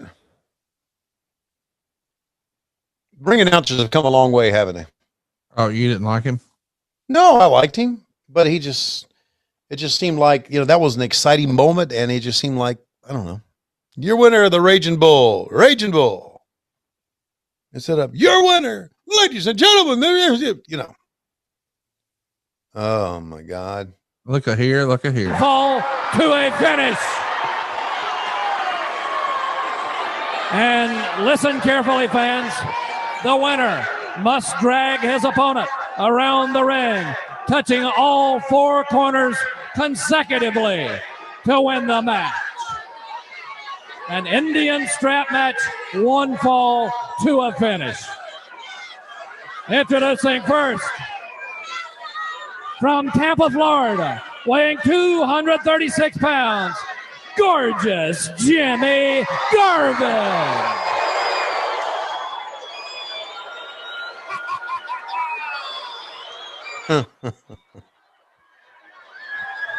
And the lady with him is Precious.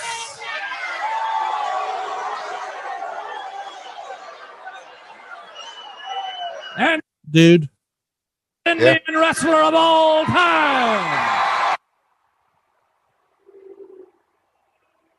A 10-year veteran of the National Football League from Oklahoma, weighing 260 pounds. Wahoo! McDaniel!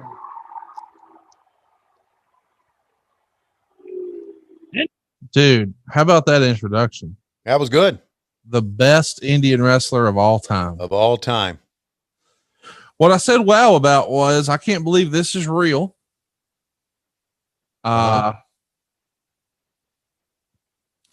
Indian strap match? There's nothing. Maybe I need to read this. I just got an email, and you did too. You're CC'd on it. Let me pull up. I don't really want to talk over a match like this. And we just got a legal letter. What? False and damaging statements. This email is dated or timed at 5:11, as you and I are recording. It's 5:27. So 16 minutes ago, we got an email that says, Mr. Thompson, at the outset, let me apologize for the formality of this email. While we have a long storied history on both a personal and professional level, I have been retained by the, and I quote, real brains and engine of the AFS operation, Mr. David Miguel Andrade Estevez Indigo Montoya Guerrero Silva. Dawkins is suing us. Mr. Silva has asked me and the Shoemaker Law Firm to represent him, his interests, and the interests of his family in respect to false, disparaging, and damaging claims made by you and your, what did Mr. Silva call him? Lapdog, lackey, familiar? Oh no, it was ball juggler in chief, Mr. Noah Anthony Schiavone, on your critically acclaimed hit podcast, What Happened When? Wow. There's some slander going on there. After a thorough review of your claims against Mr. Silva, referring to the great summer plopping of 2021, we have no choice but to send you this letter. Your and Mr. Schiavone's comments on the podcast and social media can be viewed as nothing more than false, instigating, and clearly meant to defame Mr. Silva and damage his reputation and goodwill. While the truth and substantial truth with, quote, slight inaccuracies of expression are absolute defenses of any defamation claim, in this instance, you have no defense. There's no truth in this matter, no good faith or reasonable belief in your salacious accusations, and you have presented your nonsensical diatribe on Plopgate as more than just the musings and missives of silly little podcasters, but as stone cold facts. Wow.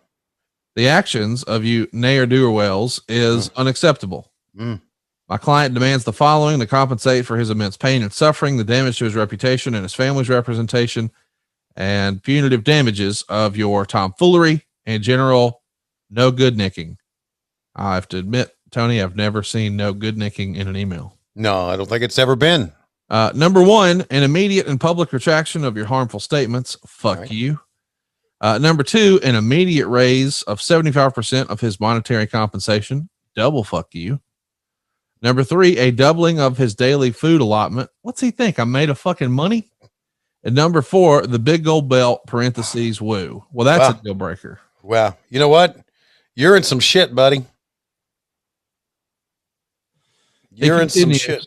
Further, this correspondence puts you on notice of anticipated litigation, and therefore, pursuant to applicable law, you, Mr. Schiavone, and ad-free shows have a duty to preserve documents, information, and other things relevant to and or discoverable in the potential action.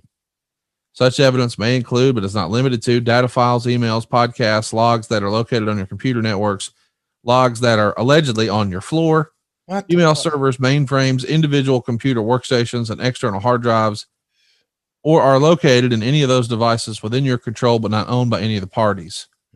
We demand that the parties preserve any such evidence within its custody and control and notify all employers and or agents who have such evidence in their possession of this request, as it may be necessary for our client to request such evidence through the discovery request in the future.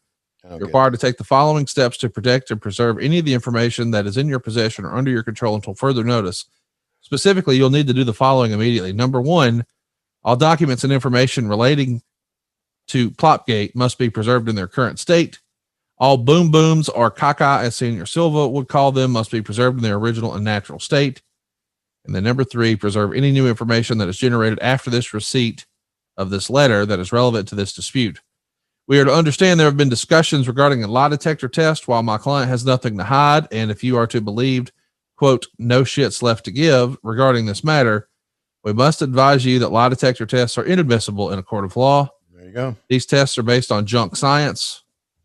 The instruments used for such tests consist of a physiological recording that assesses three indicators of autonomic arousal: heart rate and blood pressure, skin conductivity, and respiration.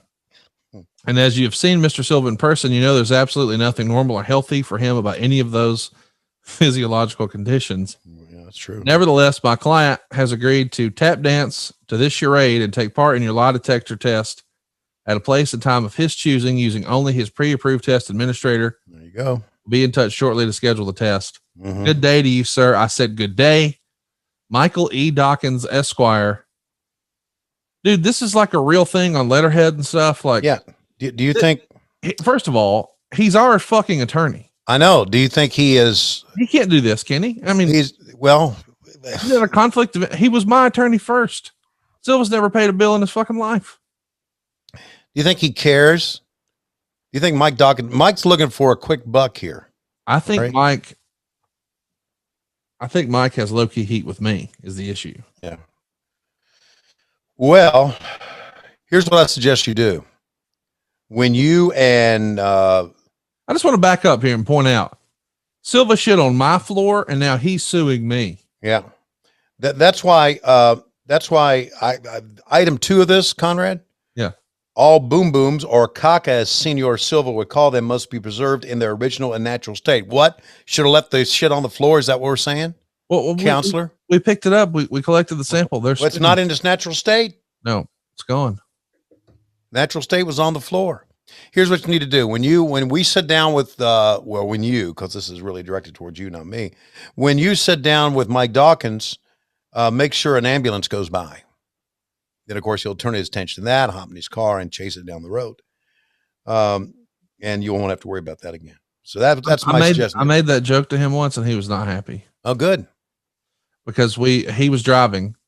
We were out of town. We had a rental car. He's driving. He's the wheelman. Yeah. And an ambulance was going the other direction. And I said, oh, fuck, here we go. We're going to be late to dinner. And everybody's like, what do you mean? I said, well, Dawkins is going to bust a U-turn, chase that goddamn ambulance looking for a payday. And sure enough, he did. Mm-hmm. Yeah, well, there you go. The only thing I can say is how quickly this letter was drafted. That apparently there were some things already in his Word documents that have either defended Dave Silva before or defended shitters before. I mean, let's run through this. We got the email 23 minutes ago. Right. We've only been on the air for an hour and a half. Right. He threw this together in an hour and change. Yeah. So I'm with you. He was ready. Yeah, he was ready. Exactly. Dave had talked to him prior to this, and David said, I'm going to go on the show, and if they keep this up, then I want you to send the letter out. And of course, Dave called Dawkins, and as you know, you can't really call Mike. You got to wait for him to call you back. He never picks up the phone.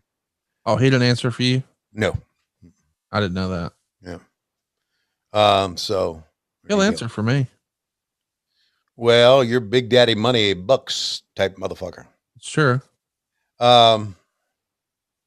Meanwhile, through all this, we are missing an Indian, as they called it back then, strap match. Well, hang on now, Tony. One fall to a finish, which I don't know what's different. One fall to a finish, or I think what happened was CJ said one fall to the finish and then realized he fucked up. And then he says, you must touch all four in consecutive order, all four corners. Then he did say one fall to a finish to make sure that it wasn't his fuck up. It was somebody else's, but it was his. Just saying, being, in the announcer brethren that I am, I know when someone fucks up. You can tell. There's one, Conrad, one. Oh, he touched that with his head. That counts. That counts. Oh, she tripped him up, that conniving. Well, is this like Hebner doing all the early matches, Tommy Young doing all the later ones? I don't know. You were there. Why are you asking me? Oh boy. This thing with Dawkins got you all snippy now all of a sudden, hasn't it? Well, it's disappointing, bud. Yeah. Well, don't take it out on me. You're the one that brought this to the forefront. You could have very easily done this. Okay? Very easily. Said, Dave, need to talk to you. Come on in, sit down. Dave, you shit on my floor, you're fired. Bye. But now, no, you had to drag it out on the podcast. That's yours. That's to you. That's on you. If I would have fired, I'm not telling you how to run your business, but that's the way you should do it. If I would have fired Dave Silva, you would have been upset. About what? About cover art graphics getting to me late? Well, I mean, we wouldn't have any. Yeah. Oh, yeah. Oh, you can find some jabroni out there to do it, can't you? Look, she's doing it again. Let's track it.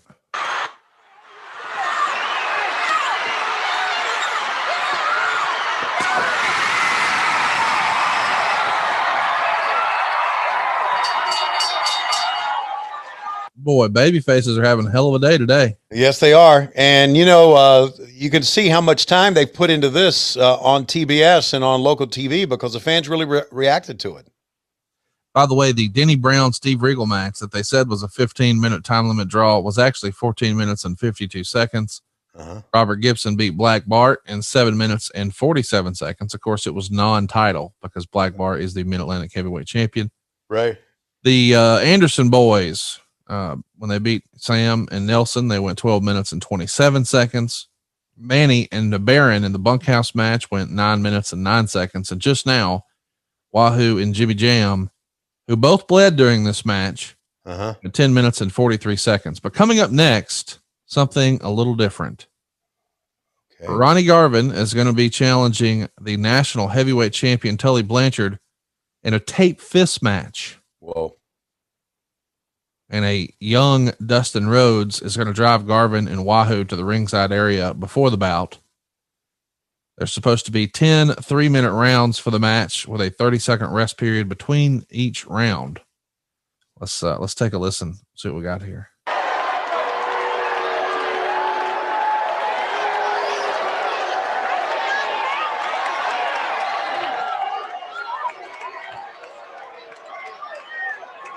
I hope they show Dustin. Now, there's nobody in the ring right now, so they may.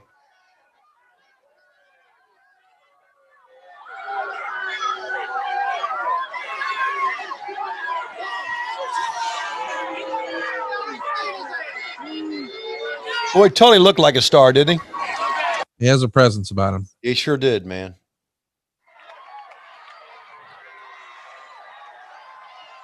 And you see J.J. Dillon's got the bucket there. Not a mental bucket full of nuts. That's in his pants. He's got an actual bucket, a spit bucket.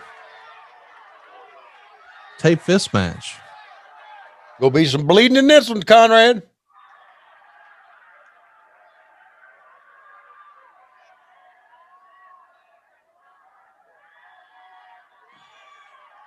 Coming up next, we've got the Road Warriors and the Russians in a double Russian chain match. Oh my God.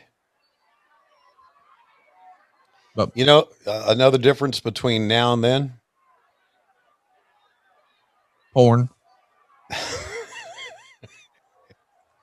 No. It was all on in theaters and some video cassettes, some Betamax. No. Now it's just everywhere, you know? Yeah, I'm sure. No, I was going to say when guys bled in the ring, it stayed there all night. Yeah. Right now, we clean it up.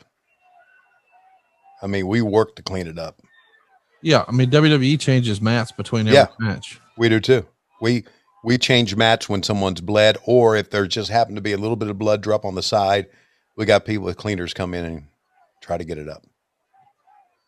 I think there's Peggy Latham down ringside. Man, you're lucky obsessed with Peggy. Well, I just want to point her out since she gives us such a hard time. Oh, here we go. You can tell by the reaction. Ron Garvin's coming, and there's Justin Rhodes driving the cart. Wow. Does he look like Cody right there or what? He does. For a minute, I'm thinking that's got to be what? No, but how about that? They call him the Natural. Wahoo's going to be the second here. How about that? Right after he just wrestled the match before. Hey, damn right, buddy. Put a Band-Aid on it. Get that spit bucket. Let's go. Got that Dallas Cowboys shirt like he likes it. Little Dustin Rhodes going to East Meck High School at that time. That's weird. You know what school he went to? Yeah, East Mecklenburg. That's where he went. He was a football star there. Oh, wow. Let's get the announcement. Rounds in this taped fist match. There will be a 30-second rest period between rounds. Introducing first from San Antonio, Texas, weighing 232 pounds, the national heavyweight champion, Tully Blanchard.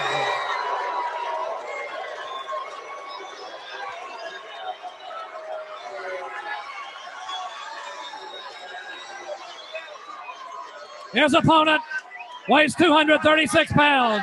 He's from Atlanta. The man with the hands of stone, Ron Garvin.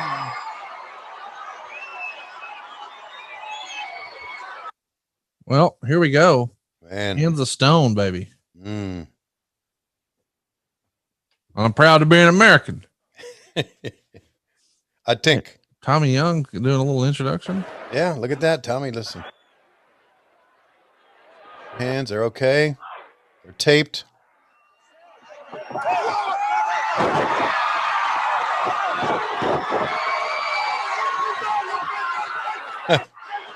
Round one's over. Knocked him out already. The match hadn't even started. You know what that means? No. Nothing. Right. So, as we said, after this one, we got the double Russian chain match. Our main event is going to be Richard Morgan Flair taking on Richard Morton in a steel cage. Mm-hmm. We've also got Dusty Rhodes teaming with Magnum and Baby Doll to take on Jim Cornette and the Midnight Express. Yep. But at least for me, the real main event, the Boogie Woogie Man and Shaska Whatley. Oh, man. Because as we know, somebody going to be a bald-headed geek. That's exactly right. So, man, we've been watching 1986, and most of you, except for a handful of you cocksuckers, have liked 1986. So you know that every angle that we've been talking about on TV is kind of being played out here. Yeah, this is the payoff for what we've been seeing on all those TV shows. That's right. Which is why I thought it was important we watch it, even if there is no commentary. Right. So we could all watch it together and see exactly how they put TV shows together and how TV shows were infomercials for what you're seeing right now. And Jim Cornette, I think you mentioned this last week. He had it. Look at this. He's just fucking slugging away. Jim Cornette mentioned his book. What was the gate for this? Do you remember? Or do you have it handy?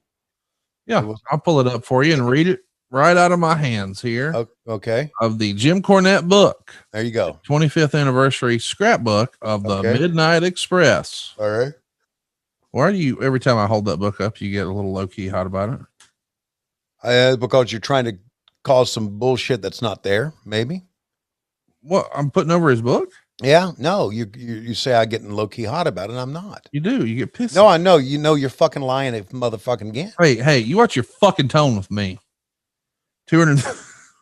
Wow, this Dawkins thing got you pissed. 230. Well, I was trying to do my best Dave Silva. Oh, okay. And he was like, no disrespect, but you're a huge piece of shit. And I was like, I don't think that's how that works.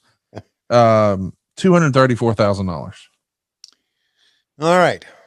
And what was their payoff? What was the Midnight Express's payoff? Did he say? Yeah, we went over this. I showed you the goddamn. Well, tell us again, goddammit. Fuck. Repeat your fucking self. It might, not everybody listens. $17,320. $17,000. That's the Great American Bash payoff. $17,320 for that one show. No, that includes all the July dates. Oh. And the show in Atlanta on August 2nd. Wow. So they really didn't. Since we did not pay July on a normal basis, we've calculated your previous July earnings, added with the enclosed Bash check. For the entire month, your income is $22,960. Okay. So I think I've told you this story, and it beats repeat. It bears repeating. Try it one more time. There you go. Okay. It bears repeating, even though I don't mind repeating the stuff that I've said before. Obviously, you have a problem with it. But so I did some work for the Crockett's in accounting. And I just looked up some things for David Johnston, who was the controller. And David said, I need you to go through everybody in wrestling, everybody that we have booked here. I need you to get their address, and I need you to, and it was on a computer screen. It was all these informations that he needed. So I went through them. Everybody had a page, like an F10 or an F5. Went through all the pages. Everything was DOS back then. And so I pulled up Dusty and I pulled up Ric Flair, and we're talking about after the bashes were over. Yeah. So you're talking August. Well, I'm talking August. Yeah. Maybe September, but I think in August. And they had grossed over 500. I remember this because I remember thinking, well, this is something I've got to remember, because this is a hell of a number, especially for somebody like me who was broke. They had both made like $565,000 that year already. So they were well on their way to making $1 million, I would think, that year. Close to it, because some of the big gates were coming up, Christmas and Thanksgiving, and usually the fall is where you had your big gates. It's going to be a big year. Yeah, and I was thinking so. And that's authentic, buddy. I mean, I remember reading that from the Crockett database, and so I just kind of wonder what Flair and Dusty got paid off for those. I wonder if Dusty, was it ever in his book or anything? Did he get a payoff as a talent and got a payoff as a booker too? Yep. He did? He gave him, according to Dusty, he had points in certain cities. And Okay. I think Crockett even confirmed that he would get bonuses for all that. So he gets a double dip, just like Jeff Jarrett when he was in TNA. Once Dixie took over, and the Carters were sort of running the show. Right. Jeff got pay as an executive, and he got performer pay. There you go. That's the way to do it. Yeah, get as much money as you can, right? Because ain't gonna be around forever. Man, this Tully's had like no offense in this match at all. I mean, this has been all fucking Ronnie Garvin just beating the shit out of him. You know what that tells me, don't you? What? Tully's gonna win. No. He's not? Ronnie's gonna go over? It's a babyface show, you know that. I don't know that. Okay. Well, it is. Well, Ricky Morton's not going to become the world champion. I know that. That's the only one, though. Let's recap. Denny Brown and Steve Regal, draw. Robert Gibson, baby, over heel Black Bart. Okay, wait, you know what?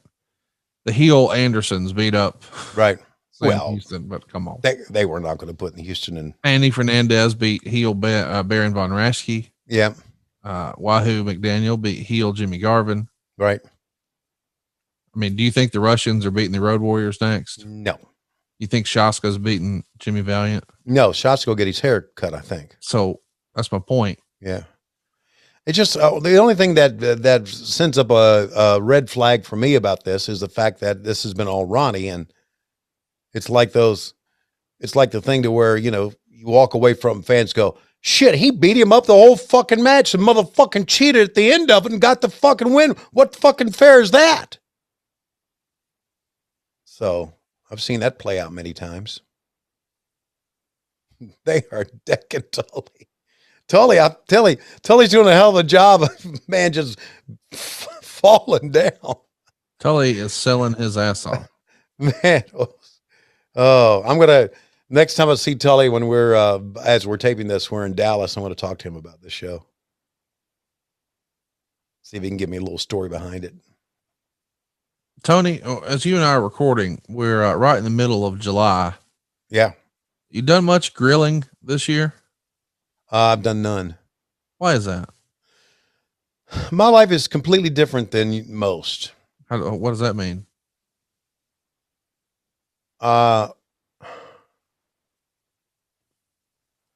There's not much that goes on here at the house. Well, I know sexually, you and the wife. No. Hallway sex. You've told us that. Yeah, right. But no, it just, it's not been a good summer. How do I say this? I'll say it bluntly. It's not been a good summer health-wise at the Schiavone house for Lois Schiavone. What does that mean? She has severe back pain. Oh. She has severe knee pain. She can barely get around. Is she using CBD? She's using one of our sponsors, Feels. Yeah, we got to get her loaded up on that CBD. Yep. And it helps her sleep. Really helps her sleep.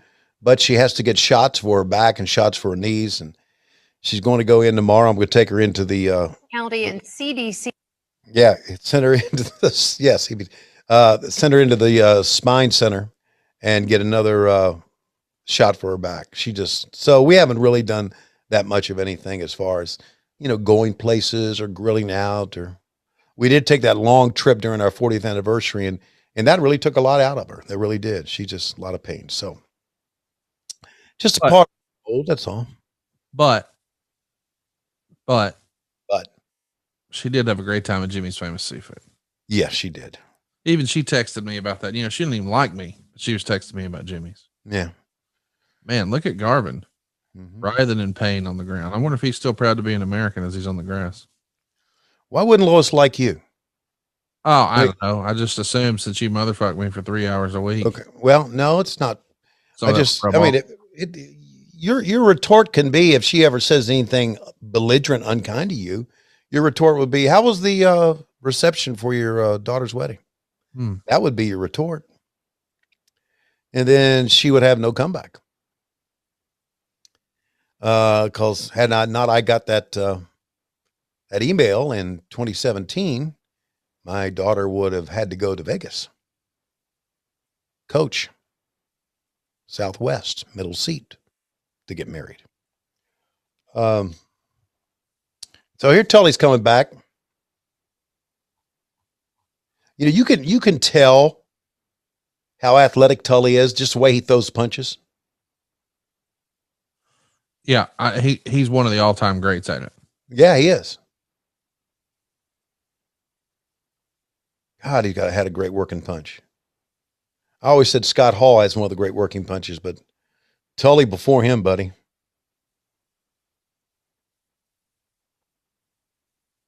And this was back in the era, and I think it's even before this. Probably 83, 82, maybe 83. When I first started with the Crockett's in baseball, where Scott Hall and Danny Spivey were Klondike Bill's assistants at the ballpark on the grounds crew. Anyway, that's another story, but here goes Tully. These guys haven't look at called the knee sale. The wiggling the knees. That's cool. These boys are having a hell of a match here, Conrad. I bet they really are. I bet when you finally sell Rebel on spitting in her hand, your knees are gonna start wobbling like that. Anyway, I know you're going somewhere else, but look at this, man. These guys are just fucking manning up. Sweat flying. Let's track it. Yeah.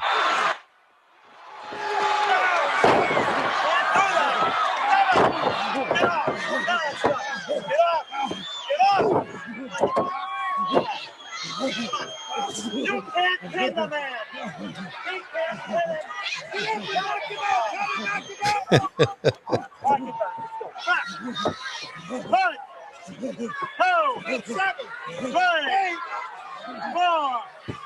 I love as Tommy's counting 2, 3. JJ's on the outside. 8, 9. Tommy says, "You can't pin the man." He said, "Well, he knocked him out." Oh, God, I love JJ. Yeah, we're blessed to have everybody. Everybody involved in this is still alive. Yeah, you're right. JJ Dillon just turned 103 weeks ago, and doesn't look a day over 30. Tully Blanchard's hold 39 and holding. Mm-hmm. Ronnie Garvin. We got to find Ronnie Garvin. Let's call Tommy Young. Let's get Tommy Young on one of these shows soon. Do we really want that? Yeah, don't you think? Because he'll tell one story. It'll be 3 hours later. Yeah. Well, I mean, listen, we can slide our spots right in the middle. Sometimes you and I are looking for ways to, just when you're doing 52 shows of these. Yeah, I know. You every now and again. Just saying. Mm-hmm.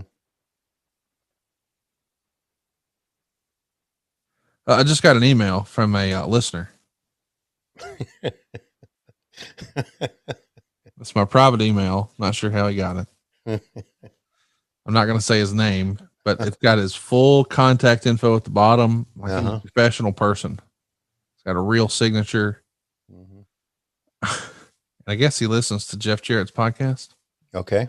And Jeff made some sort of comment the other day about how he tries not to use a lot of the language that people were using on TNA pay-per-views. Specifically, Jeff is a born again Christian. He doesn't say GD.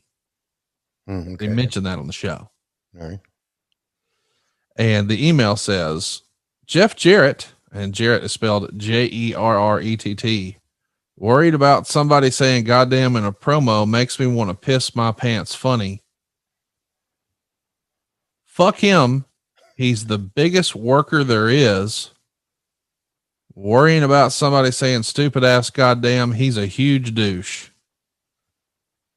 Oh man. That's not a tweet. That's not an Instagram. It's not a Facebook post. A person emailed that to me. Wow.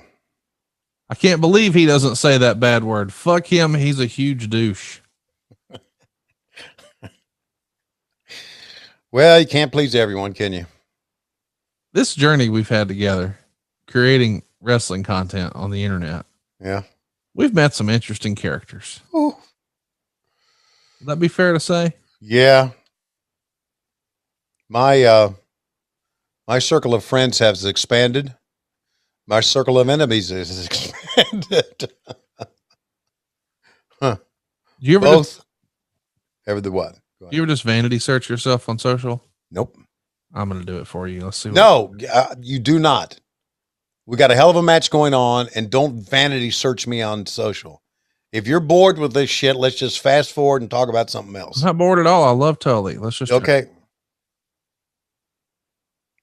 Tracking? No, not anymore. There you go.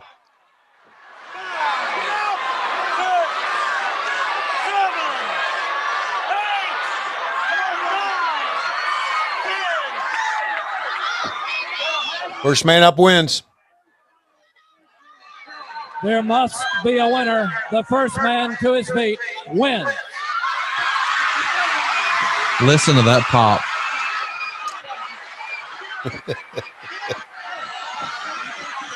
And JJ's in the ring, fanning Tully with a towel.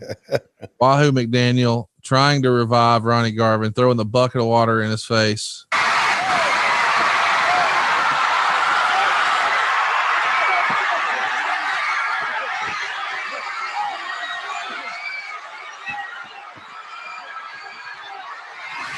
Garvin. And see, you said Tully was going to win. You lied again. You're a known liar. No, I'm not a known liar. I just was wrong. And look how much that Garvin was bleeding. Yeah, a lot. Wow. That was a good match. Oh, it was a hell of a match, man. JJ said, look at this water. Where does this water come from, Tommy? What did he piss himself? No, Ronnie threw that in. I didn't see it. I didn't see it. And you know what? There was nothing like heels who fucked you over getting fucked over themselves. Yeah. Fans love that. So there you go. Hell of a match. And we're going to, I don't think they're going to change the mat here. I may be wrong. I hope they wipe it down or somebody can bust their ass. You're really obsessed about mats now, aren't you? Canvases. Obsessed about it? Yeah. Well, I don't want to see staph infection. I want to see everybody be, of course we're into an era now where we're cleaner and more sanitary than ever before. And I'd just like to go back and take a look and find out how unsanitary we were back then. Right? Yep. Well, coming up, it's the double Russian chain match. The Road Warriors with Paul Ellering going to take on Nikita and Ivan Koloff. All right. We still got about an hour to go in this show. Yep. After that, it's our main event, Jimmy Valiant and Shaska Whatley. And then it's Magnum, Dusty, and Baby Doll. Yeah. At the Midnights. And then our main event, the world champion defending his title against Richard Morton. And by the way, this is the famous show where Flair landed a helicopter. Yeah. Which also explains why there's so much space in front of the concert stage. Yeah, right. Exactly. And those fans that you're seeing now, this is those fans that you're seeing, that's an end zone shot. Those fans are a long, long way away. Oh, JJ's doing a little stick work here. Yeah. He wants all these people thrown out. It's tremendous. Is he going to pick up the mic again? Yeah. I'll have your job too. You an Indian boat. I'll have you fired. You won't have a shirt on your back. I'll have your job. I'll have you fined. You won't have a shirt on your back. Were you ever worried about losing your shirt? No. Wait a minute. He's not done. Look at this. It's the.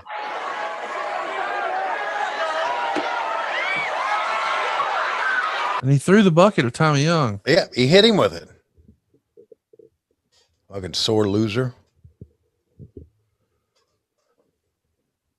Ah, boy. You know what we missed? Of course, they'd have been on golf carts. Yeah, the entrance.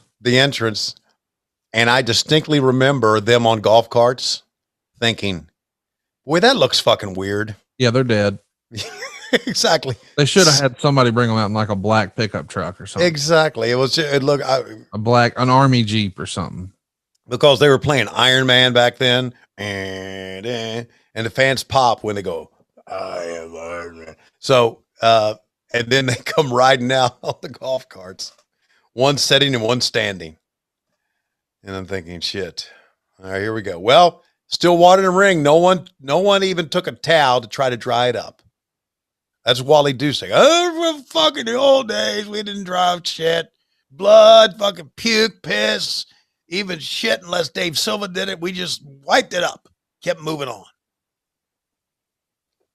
That'd be Wally Dusek's. And Wally was fucking old school, buddy. I mean, we talk old school, not like Wally Dusek, man. Wally was crippled, had both cauliflower ears. Told me one time, he says, you ring announce what the promoter tells you to say. These cocksuckers here will say, call me Mr. Entertainment, or you don't say that shit. You say what the promoter tells you to say only. Got it? Oh, and yes, sir. All right. We'll get along fine then. Okay. And the Duseks were a big wrestling family. Old school wrestling family, I believe. Well, let's see how much the Road Warriors bleed here. Oh, no. Let's see how much Nikita does not bleed here. Oh, you don't think Nikita's going to bleed? I think that's one of the reasons Nikita got a lot of heat. Because he wouldn't cut his face? Yeah, he didn't like to bleed. I didn't mean he didn't bleed some, but he wasn't known for bleeding. Put it that way. Help me understand, though. Okay. You say you won't cut your head. Right. But you're sort of shitting on him for not cutting his head. Yeah, because I'm not the Russian fucking nightmare, and I don't have never had a chain around my wrist, and was facing the fucking Road Warrior. See, look at this. Look at old school right there. Ivan bleeding already. 30 seconds into the fucking match. But not Nikita. Shatoata. By the way, our buddy who had that sign that said, Britt Baker fears Lois Schiavone. Yeah. He had another sign that said, Shatoata Miro. Oh, that's great. So we had a profound influence on that young man. Well, thanks for listening, dude. We appreciate it. We do. Now, I guess we should mention, if you get a ad-free show sign or a Save with Conrad sign on TV, we're going to send you a little swag bag. How about that? So hit us up. Our DMs are open. Conrad's DM's open. Yeah. I mean, yours might be, you don't know. You don't even use it. Yeah. Someone watches it for me. The same. Yeah. I got Hancock handling mine. Who you got handling yours? Laurie Schiavone. Oh. And do you realize who's handling yours? Look how much Ivan's bleeding, man. I made him sign an NDA. We're okay. But the real question is Laurie going to be upset when she sees what Rebel sends you? No, Rebel's smart in that way. I mean, no, she won't. She sends it by text, right? I got it. I know what you're getting at. I know what you're trying to do to me. That's okay. I'm still having fun. Having actually the time of my life. Oh yeah. You tell me every week when you send me a selfie with you and her. Mm-hmm. Which I'm going to stop doing now. Why? Well, because you just don't send selfies to stooges. I'm not a stooge. And that's rule 101. Yeah. Here you are being King Stooge. I mean, that's the reason you're even there, right? You're Tony Khan's lapdog. Everybody knows that. Wow. He just sits What you. the hell? What the hell turned? You know what? This letter from Michael Dawkins has really just got you right in the short hairs, hasn't it? And thus you're taking it out on me. I'm sorry, Dave Silva's shitting your floor. Hang on. Let me just ask. Do you think if we had Taz on the line, I just figured it out. And what's that? Dawkins is going to be representing Silva against us. Mm-hmm. I say me and you take it way back to the beginning. What if we have Taz come on as a character witness to what a big piece of shit Dave Silva is? That is a hell of an idea. Just have Taz on the show. You and I can literally hit mute That's right. Lay back. Absolutely. Just let him go. I'm all for it. It'll be fucking tremendous, dude. I am all for it, man. Wow. Anyway, as I was saying a moment ago, before I came up with that breakthrough, we got to see if we can get Taz on the show next week. Yeah. Taz and Excalibur and Jim Ross and Justin Roberts and Big Show and Mark Henry, collectively, individually, however you want to slice it. Yep. I think they would all agree with the assertion that you are Tony Khan's number one stooge. Oh, Lapdog Jones. No. Lapdance Jones is the night before the show with you and No. Rick, but Lapdog Jones. What's getting into you here? What is this all about? Road Warriors win. And Nikita didn't bleed.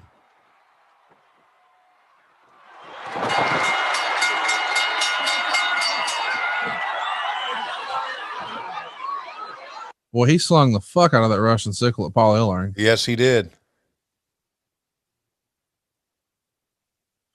You ever call your arm something? My arm something? Yeah, like you told us last week that when you were a kid, you nicknamed your dick. I did not say that. Yes, you did. That's again a lie. Okay. But that's okay. Go ahead and do what you want. Make you feel better about You said you called it Count Chocula. I don't know what that was about. Anyway, do you think you could like name your arm? Like Nikita's arm is known as the Russian sickle. That's really what it is. I just stick my arm out and run. And then when it runs into you, we name it something. No, that's the name of the maneuver, not the name of the arm. For the purposes of my story, goddammit. Okay. I need you to name one of your maneuvers. Mm-hmm. What would a Schiavone finisher be called? The fart in bed. Okay. How I came up with that one so quickly, I have no idea. But the Road Warriors win it. Have you ever used the Southern phrase farting through silk? I have not, but I've heard JR use it. What about shitting in high cotton? I've heard, shitting in high cotton. I've heard a lot. Okay. Yeah. And we go to black and, well, boy, this match is already underway. Oh, track it. It's strutting.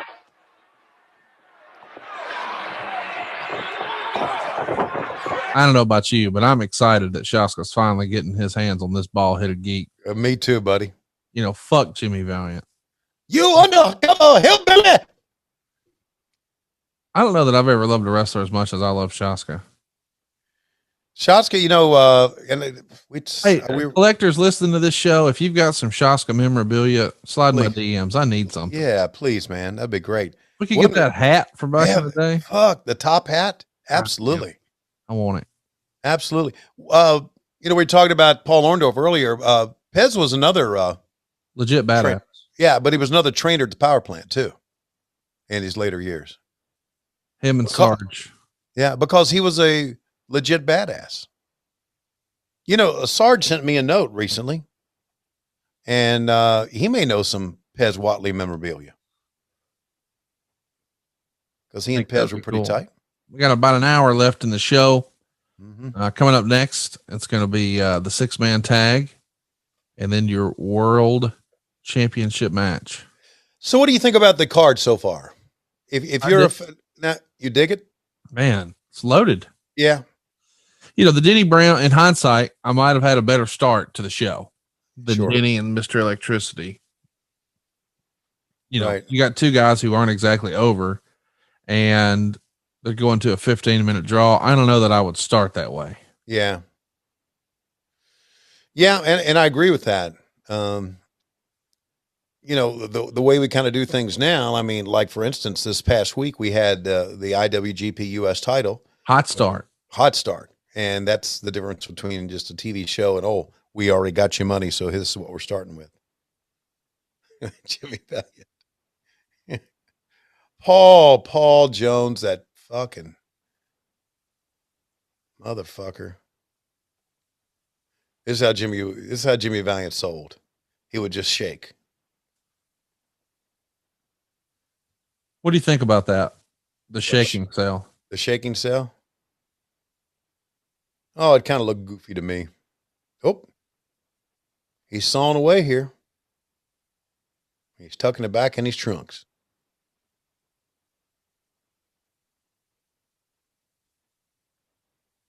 I like that. I like things in wrestling that I haven't seen before. Give you a perfect example. I don't know if you saw it when it happened, but we had Powerhouse Hobbs on a match. Did you see that? It may have been on Dark. I think it was on Elevation, where he just picked up a guy and slammed him 9 straight times. Yeah. That's fucking cool. It's just something out of the ordinary that you just don't see much. And I like that. I like for kids to think of something like that and then coming up with it. Now, and Pez that time was just doing the headbutts as he had him on the floor or on the mat. That was cool. Hey, Jimmy. See, Jimmy, that leg shaking. Grabbing Tommy. And see, Hebner. See, right here, Jimmy can call a spot to Hebner, and Hebner can relay it to Pez if Pez didn't hear what he said.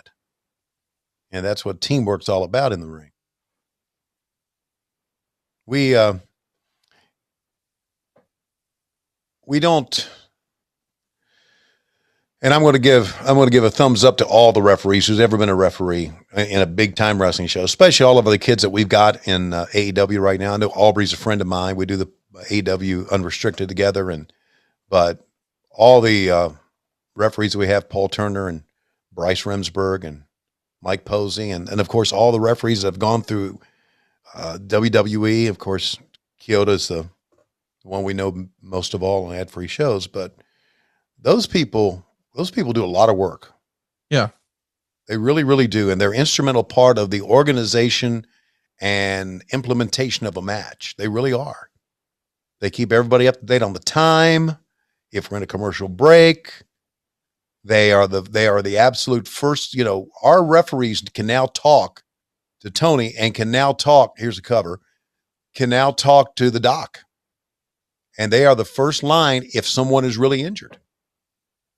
So they have a very important job, and they do it well, I think. And I'm sure that the same thing can be said to WWE officials and NXT officials. And then there's Doug Markham.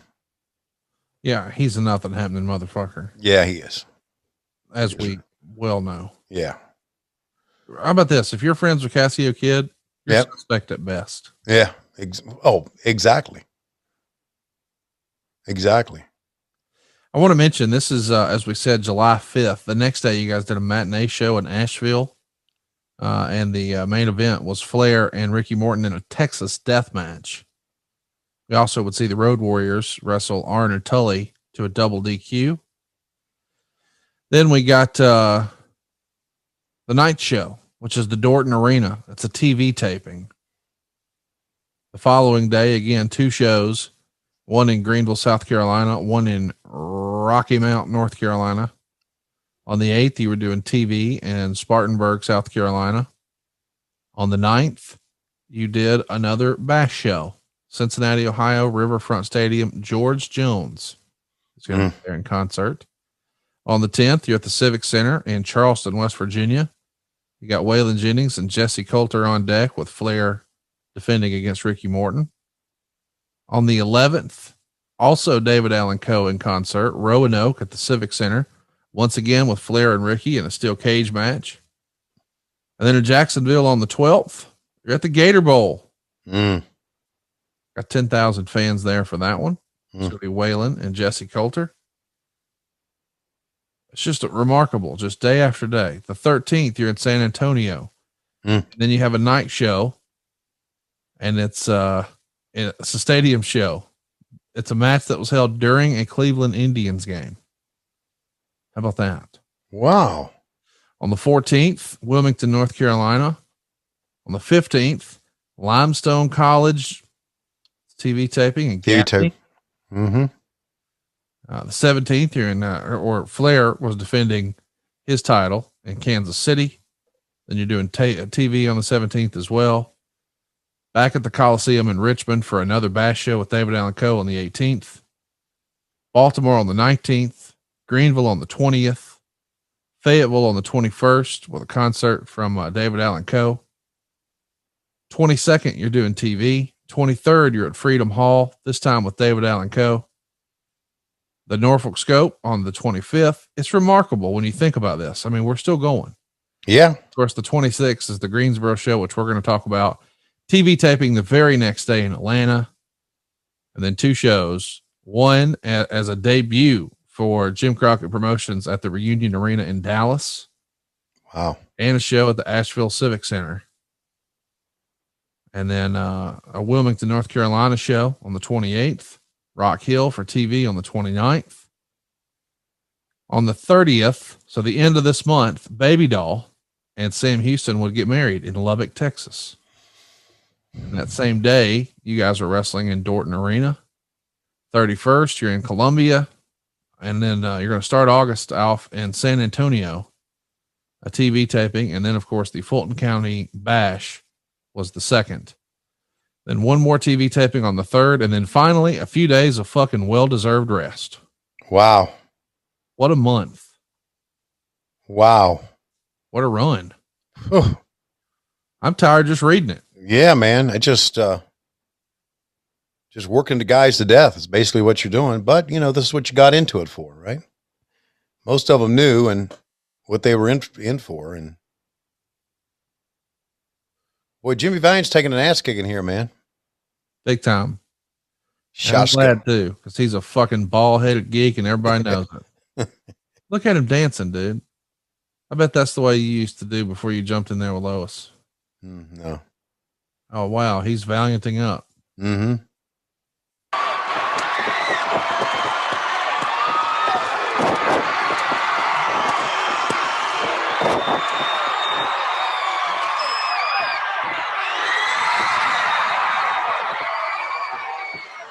Let me give you a little pro tip. If anybody in your life ever thinks wrestling is real, show them a Jimmy Valiant match. That'll end the debate. Well, there could have been a debate back in '86, but I don't think much now. This is it, man.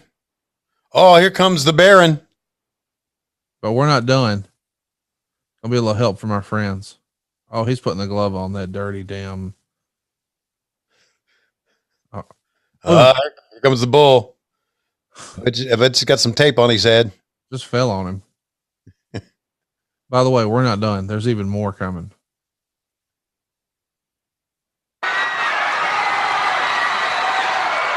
Oh, Boogie's putting the black glove on. And everybody knows if you put a black glove on, your hand becomes a Hulk hand. We notice how. Give me a referee. There it is. By the way, referee Earl Hebner was about 17 yards away when he came to defend. Now he's making the motion for getting the old head shaved. And here comes Sam Houston. I just figured out something here. There's Nelson Royal. There's Ronnie Garvin. There's Robert Gibson. All the baby faces are here. And boy, in hindsight, this probably doesn't look that great. Why don't we have 7 middle-aged white guys hold down the black guy and skin his head right here in Charlotte, North Carolina? I don't know in hindsight if that's such a good look. Jesus. I'm with you. And look, every one of those motherfuckers has the big bandages on their head. Uh-huh. Man, he got some good shears because that air is coming right off. Wow. Now he looks like Mr. T. Well, he didn't have the gold chains. Yeah, but he's got that. That was Mr. T's hairstyle. I pity the fool that has to let Jim Valiant shave their fucking head. Let me see. Did you realize all of a sudden it hit me? Do you think Jimmy Valiant had a impact on Hulk Hogan? 100%. Because when he grabbed that glove, dude, everything Hogan mimicked and mocked everything Superstar and Jimmy Valiant and Dusty Rhodes. If you put Dusty Rhodes and Boogie Woogie and Superstar in a blender and turned it on, when you pour it out in a glass, it's red and yellow, brother. And this one just hit me years and years and years later. When I first met Hogan and I was working the WWF, he called me Schiavone, which is what Valiant would call me. Absolutely. How about that? And then when I saw Valiant put that glove on and shake his head to the fans, that's the way Hogan used to do, right? Dude, the whole hulking up thing. Yeah. Valiant just did it. Wow. It was so over the top, cartoonish, but it worked. Yeah. By the way, he's dressed like the goddamn Hamburglar today. Wow. How about that? Jimmy Valiant had an impact. I didn't get it until right now. Yeah. I mean, all you got to do is change brother with daddy, and even the promos are the same. Right. It's unfortunate that Shaska is now a bald-headed geek. Yeah, but the good news is when Shaska gets up and realizes it, and go try to stick the hair back on his head, which is always hilarious. Thanks for the spoiler. Well, come on. Let's track it.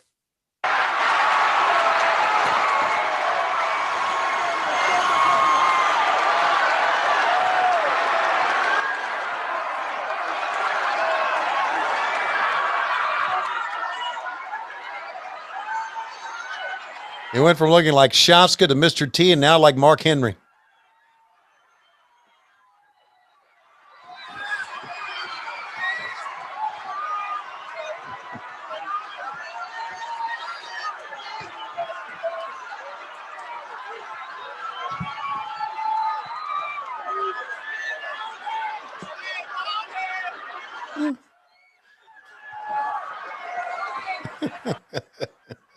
Dude, what a performance artist he is. Yes.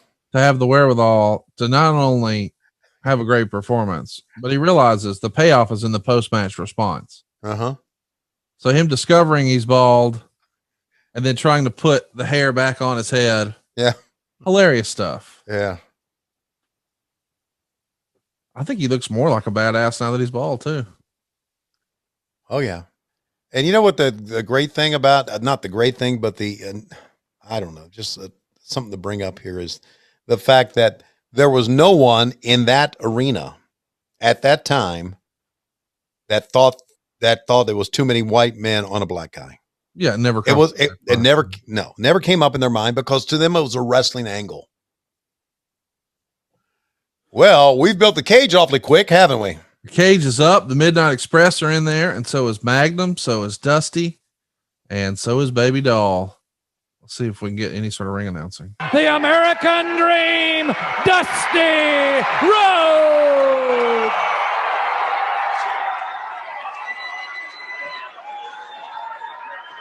And weighing 245 pounds from Virginia Beach, Virginia, Magnum P.A. And their partner from Lubbock, Texas, Baby Doll.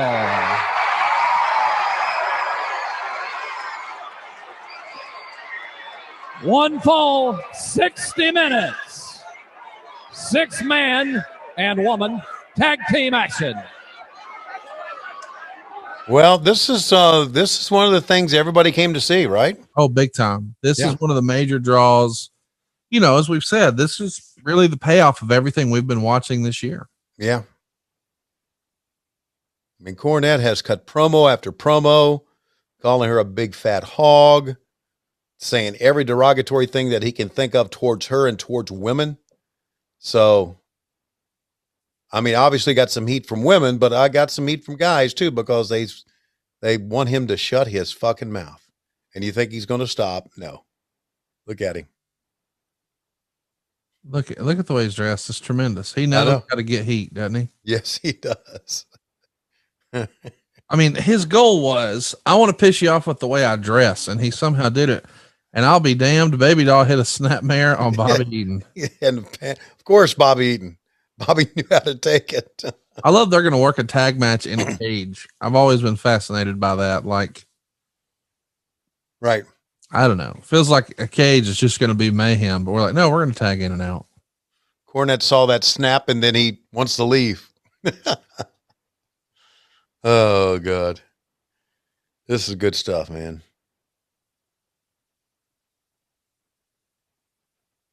This is good. Speaking of good, we're going to have a good time for our Top Guy weekend and our low-key Big Hog weekend. It's going to be quite the celebration that we're going to be able to get together for the first time. And we're doing it at our old stomping grounds, the Hyatt Regency in Schaumburg, Illinois. And it's all out weekend, which you guys sold out, I don't know, in a nanosecond. All right.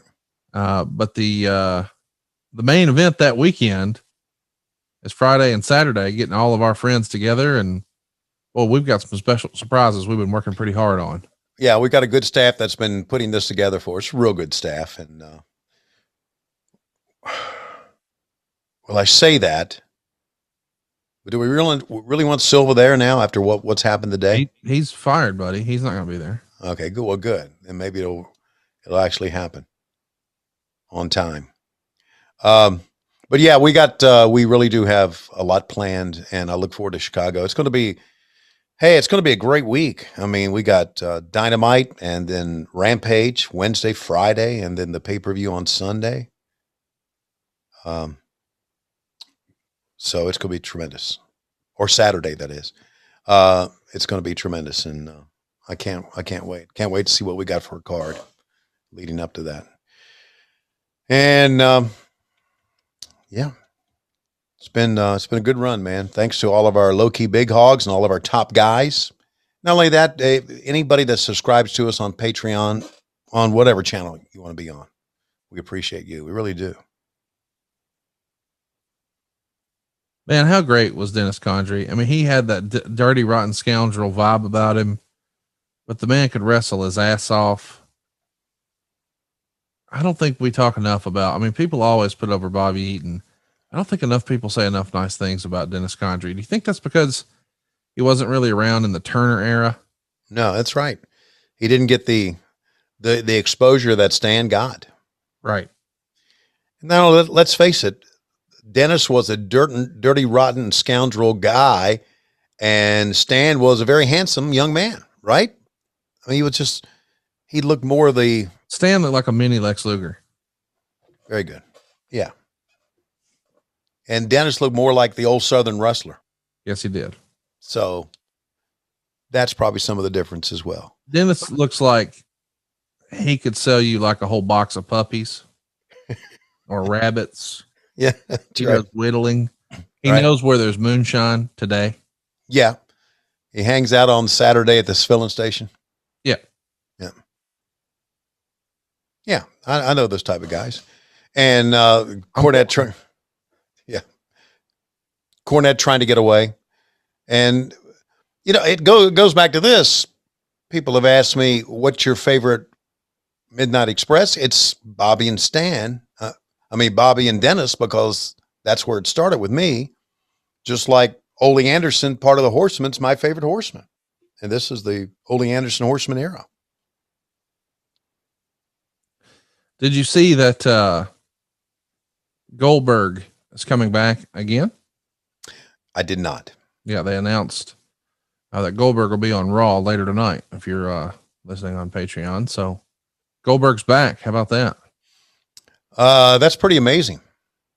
How old is he now? Is he like 55, 54, something like that? I think he's like Jericho's age. Okay. Right. Yep. He's 54. Yeah. Well, Jericho just turned 50, so he's a little bit older than Jericho. Oh no, you're right. I mean, I wasn't saying that to be a dig. Right. I'm saying they've both been around, but both are in their 50s. I get that.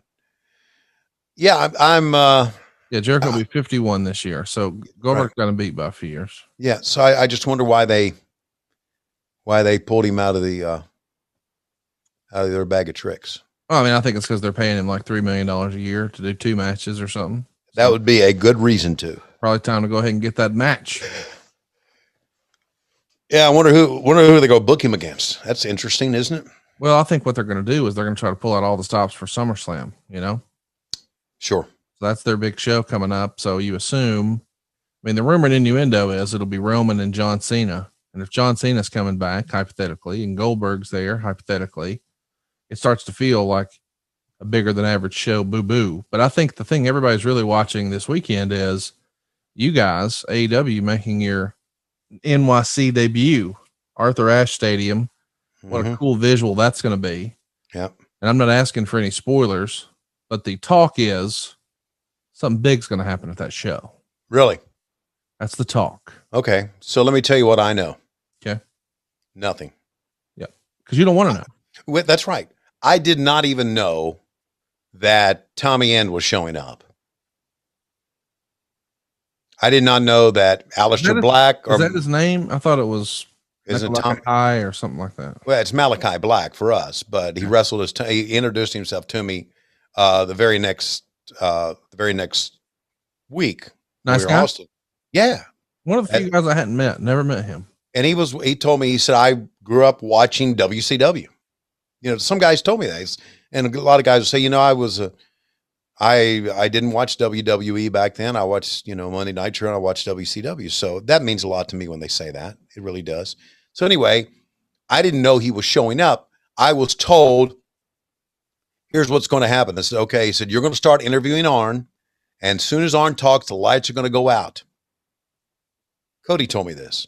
And he said, and then when the lights come back on, there's going to be somebody behind you guys.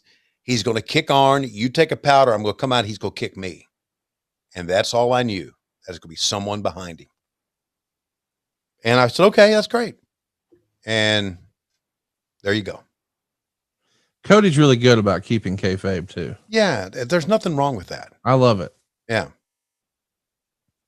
And I did not see this guy the entire day. So. Yeah. Y'all kept Andrade in a trailer too, right? Yeah. I had seen, and I had known about him, but Black, Aleister Black, Malachi Black, I didn't know anything about him. So what I'm saying is, if there's something really big coming up in New York, and I expect there is going to be, then I'm sure I won't know about it. If I find out about it, it'll be the day of. And why not? I mean, I do know that because we're doing, we've got another show on Turner that I do know he wants to expand the roster. So that's exciting. I think it's exciting for the fans to see who shows up. Don't you think so? Yes. Fans love surprises. Right. Like you not being a big piece of shit like we all thought you were for 20 years. When I dug you up, dusted you off, blew the mothballs away, brought you back to wrestling single-handedly. Yeah. And found out I was not a piece of shit, right? Yep. I was obviously misrepresented online by a bunch of dickheads. No. You did it yourself. You blocked wrestling fans. You just didn't want anything wrestling related on you. I mean, if they were talking about Dale Murphy should be in the Hall of Fame, you had time for it. Yeah. But if they talked about wrestling, fuck you. Get out of here. Block. I don't think I really said fuck you. Yep. I did? Mm-hmm. Several times, a lot, actually. Okay. Meanwhile, has Jim Cornette gotten in here at all? Fans, they want to see Cornette and Baby Doll get at it here. You got to wait to the end, Tony. Have a little patience. Jesus. Okay. He can't run. It's Cage. I just a vanity search at Tony Schiavone 24. I don't give a shit. You stop right now. In the word fuck. Okay. Stop. What? Oh, here we go. Listen to him. Baby Doll wearing out Jim Cornette. That's what the crowd wanted to see. Right.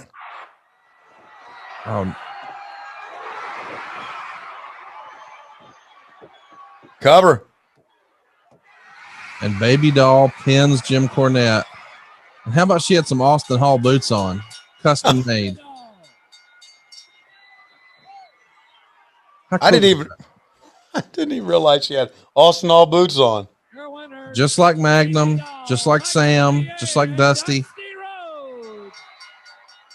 You know what's fun to me is in Jim Crockett promotions in this era, the big punch always gets a woo from the whole crowd. Now you see Dusty jaw-jacking with very dapper Big Bubba, who's got a white coat on and a black hat.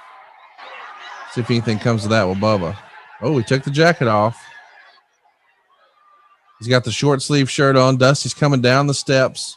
They're both on the grass. They're about 6 feet apart. Oh, the Midnight Express get Dusty from behind. Bubba with the shitty working punch, but of course he's a young kid hitting the booker, right? Yep, not gonna hurt Daddy. No, not at all. About right here, Dusty's probably saying, "Lay it in, hit me for real, you fucker." Yeah. Oh man. Oh, Bubba just took a drink to the head, and the cops are looking for who threw it. Yeah, man. You don't get this heat anymore. Doug Dellinger's people are swarming. Who threw that goddamn drink? You're gonna get the fuck out of here today. Wow. Fans, be sure to remember, after our final event coming up, we will have fireworks right here at Memorial Stadium.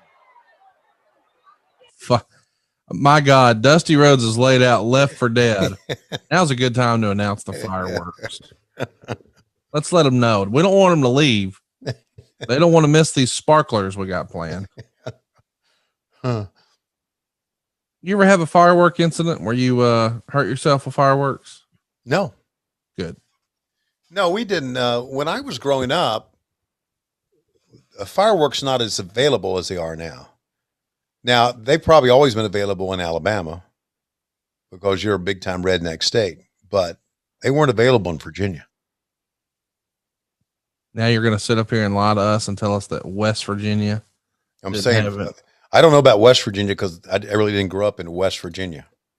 But in Virginia, where I grew up, we didn't have them. And look who's in the ring. It's Ricky Morton, and we got to track this because quite the entrance. Here we go.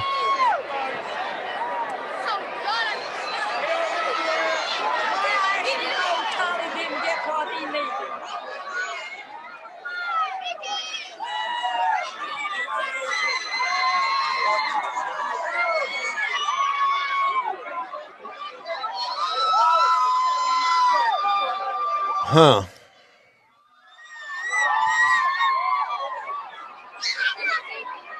We love you, Ricky. Woo, wee, wee.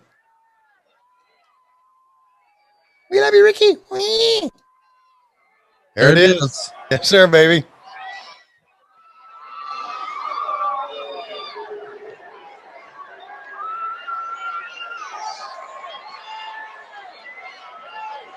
You know, I don't know why, but I kind of thought that this happened in 85, not 86.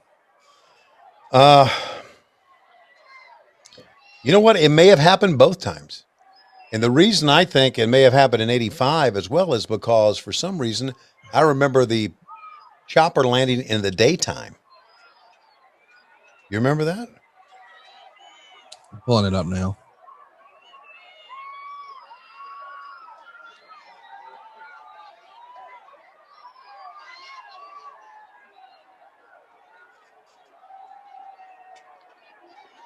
Oh man, listen to that.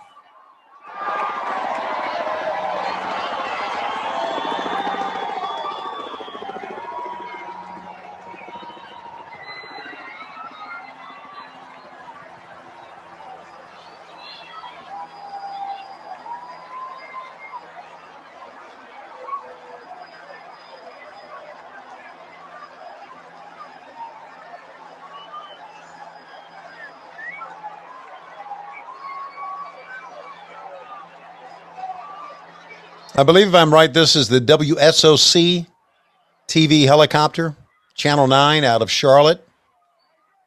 And I believe Harold Johnson is going to come out with him. You're exactly right. WSOC Channel 9. Right. Harold, by the way, is still with us. I believe he ran for political office a few years back. I think he's pushing 80 years old now, if I read that right. And he was a big fan of wrestling. Big fan of wrestling. He used to, on his shows, announce who won at the Charlotte Coliseum. Okay. And that's big, you know, because he was #1 sports anchor.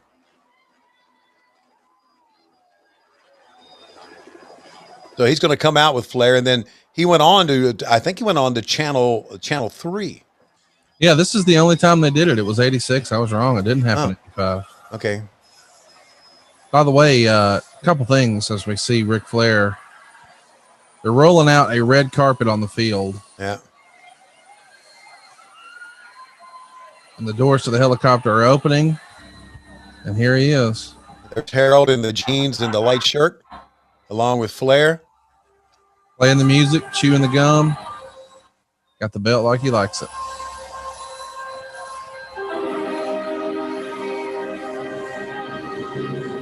Goddamn, this is exciting. This is a fucking happening. Yes, it is, buddy. I used to go to, obviously the baseball team, and Harold used to come cover us, and he and I would talk in the press box. Only thing he wanted to talk about was wrestling. I mean, literally everybody in the arena standing. Yeah. I know these days it doesn't seem like that big of a deal to come in by helicopter, but you know, context is king. In 86, that's probably one of the more badass entrances in the history of wrestling. Yep. You know, I know you hate all things WWE. I do not. I like Bruce Pritchard. A couple years ago, Charlotte Flair showed up to WrestleMania by helicopter, obviously inspired by this. Right. How cool is that? It's the best entrance you can have. I mean, it would be like one day, you know, just talking about family and the consistency and keeping up the legacy and tradition. Like one day, if Chris Schiavone married a woman who just let the house be overrun with dog hair, or Matt Schiavone started a lot of things, gave very little effort, and quit most of them. Mm-hmm. Just keep that Schiavone tradition alive, you know?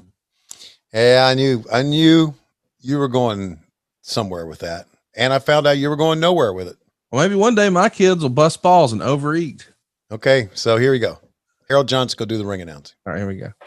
The big match, 1-4 with a 60-minute time limit for the NWA World Heavyweight title.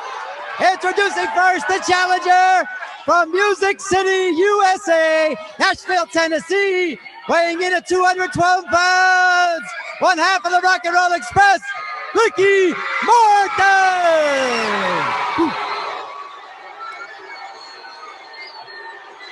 And now, introducing the heavyweight champion of the world from right here in Charlotte, North Carolina, 243 pounds, recognized around the world as the best there is in the squared circle today, the Nature Boy, Ric Flair. Go get a Tommy Young.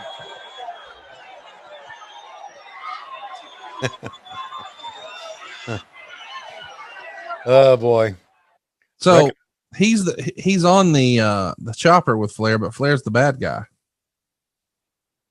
Yeah, right. But Harold was such a mark for him. Didn't care. Exactly. And so there we go. That's how excited was Ricky to have this opportunity? Oh man. So let's see if I remember this correctly. And let's see if they started out quickly. Supposedly, you know, the Midnight Express here have real heat with Dusty Rhodes. Uh-huh. And they feel like he's trying to break them up. Right. Supposedly they even sort of hinted around that they might switch the title and let Ricky be the world champ. And as the legend goes, he didn't want to break up the tag team. Didn't think it was right. Didn't think it was fair, et cetera, et cetera. Right. But I think this is the era, this is the year where the bloom comes off the rose with, hey, we're selling out and we're making a bunch of money and we're doing great, or we're not making as much money as we should. We don't think.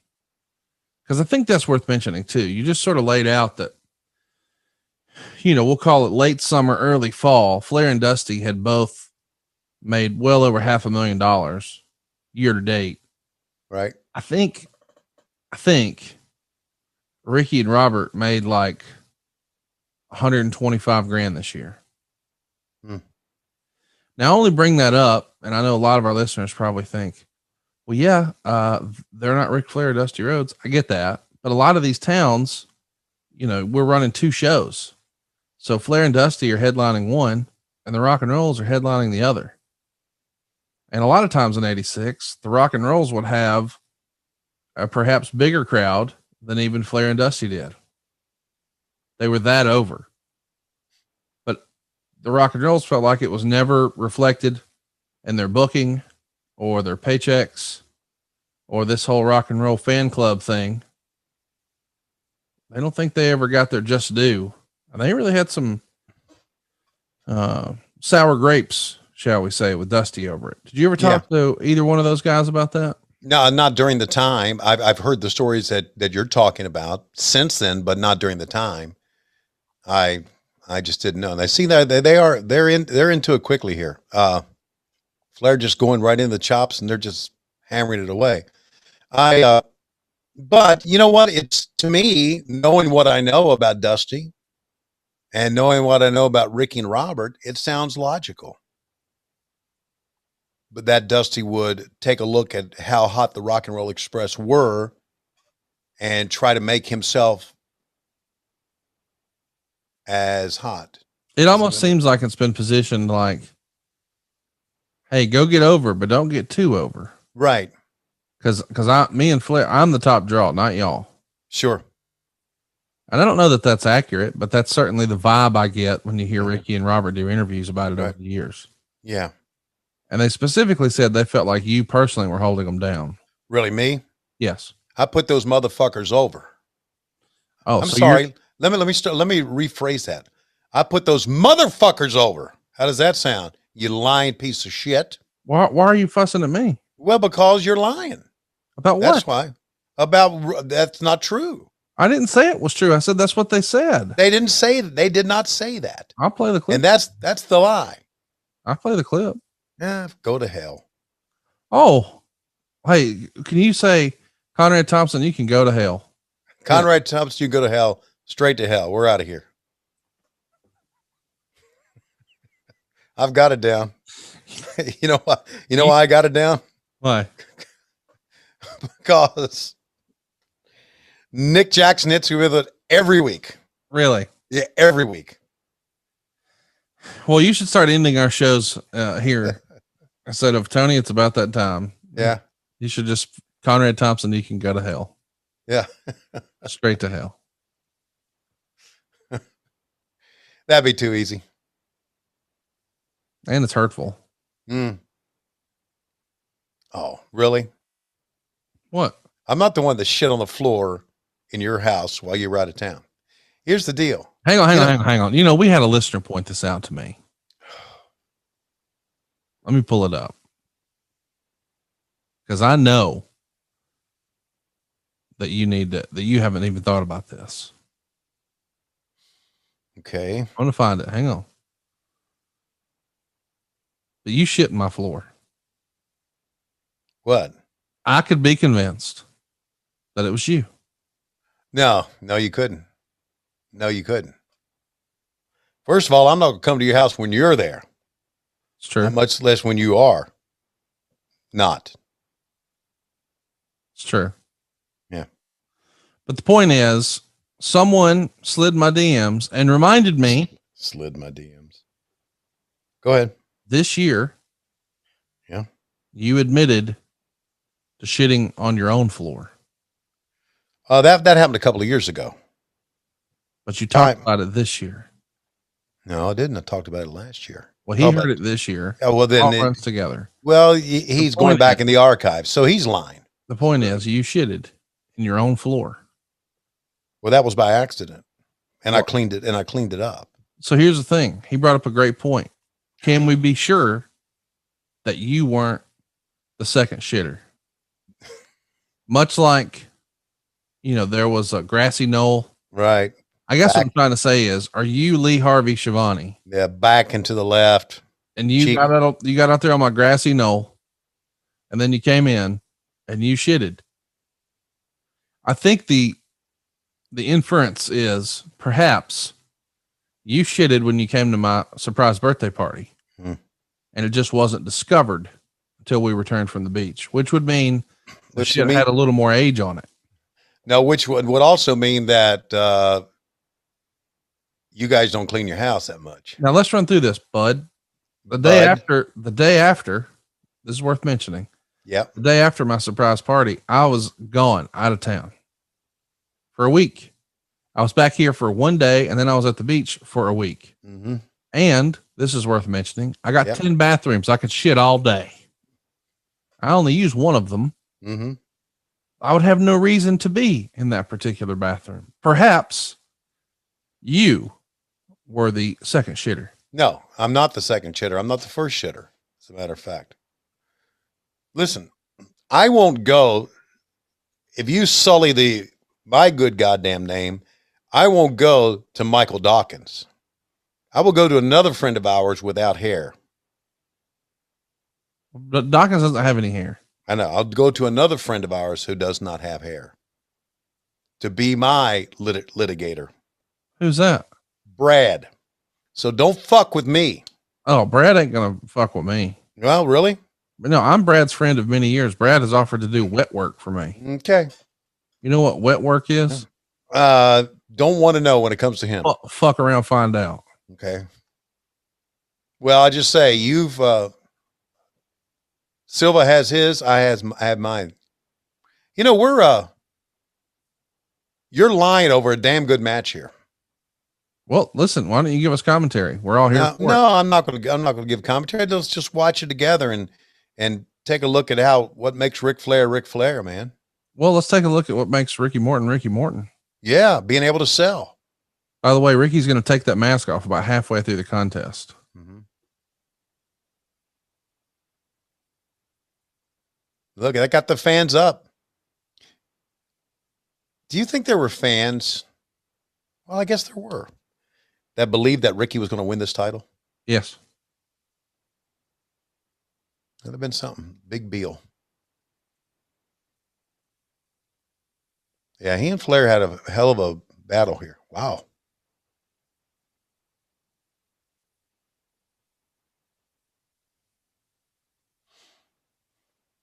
Did you see Ricky Morton tried to get verified on Twitter and they denied him? No, that's a true story. That's a true story. Why did they deny him? I don't know. I just think it's funny that, we got all these goofs that are our friends who aren't verified. I mean, who are verified. Meanwhile, Ricky fucking Morton, they won't verify him. He just knows the wrong people. He should ask that nothing happening Jeff Jones to help. Well, yeah. What's Jeff Jones do besides stooge? Well, he doesn't shut up. Well, he talks a lot and dictates to others. What else? Mm-hmm. I don't know. Gives me shit. Loves to give me shit. I just think that since I've started this podcast, obviously, it has helped out my career immensely. It has resuscitated my life. It's turned my life around. That being said, it has also given people the liberty, Jeff being one of them, to give me endless shit because they hear you give me endless shit every week. So that's my fault? Yeah. So they think, well, if Conrad can do it, let's give Tony shit. So Jeff Jones gives me shit all the time because Conrad does it, and Conrad is our leader. You're the leader of these guys. You do know that, don't you? Yep. See? So there. So there, Cox. I mean, there, Conrad. Help me understand. Do you not think that they understand that when I bust your ball? Oh, look at Flair wearing the mask. How funny is that? That's cool. I'm surprised it fit over his beak. I have a feeling Arn Anderson, if he saw that, would have said the same thing. Oh, did he give somebody a souvenir? Or did he just give it to Wally Dusick? I think he just threw it over to Wally. Oh my goodness. And Ricky Morton has bladed. Yeah. That's how you do the old zip. You got to have a distraction. Right. So let's have Flair put the mask on and strut a house and everybody will pay attention. Right. That'll give me a chance to take this razor and drag it across my face and then hide it. And Conrad, I don't know, man. I get it. I get the blade jobs. Could you, if you were a wrestler, I couldn't do it. I think if I bladed myself, I'd pass out. I don't want to be a wrestler. Well, no, but if you were one, I guess if you were one, I couldn't do it. Man, it's just, when I go to go to the lab for blood, to give blood.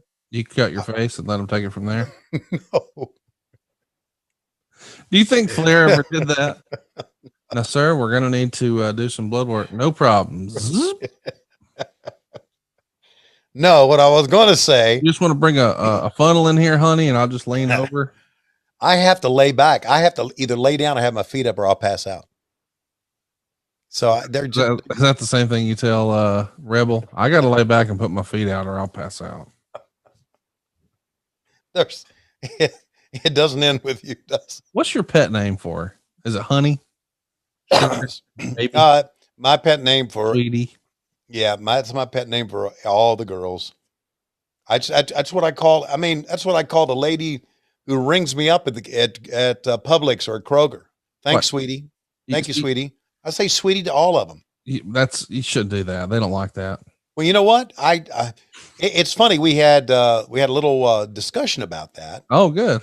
Yeah, and there was we always have training every week about how to treat each other every week, every year, and they gave the list of names that you probably shouldn't call female coworkers, and one of the names they said probably shouldn't was sweetie.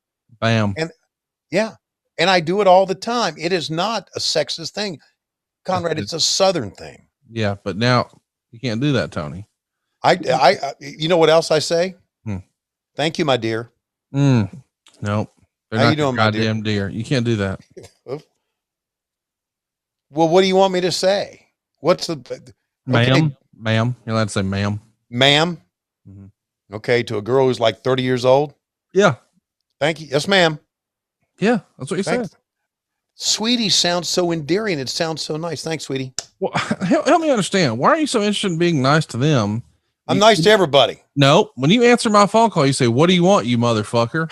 Well, gee whiz. My favorite is when you call me. You call me, and then when I answer, you say, "What do you want, motherfucker?" Yeah, well, wonder why. You called me. I didn't call you. You called me and asked me what I wanted. Well, why do you think that is? Because you're mean and hurtful.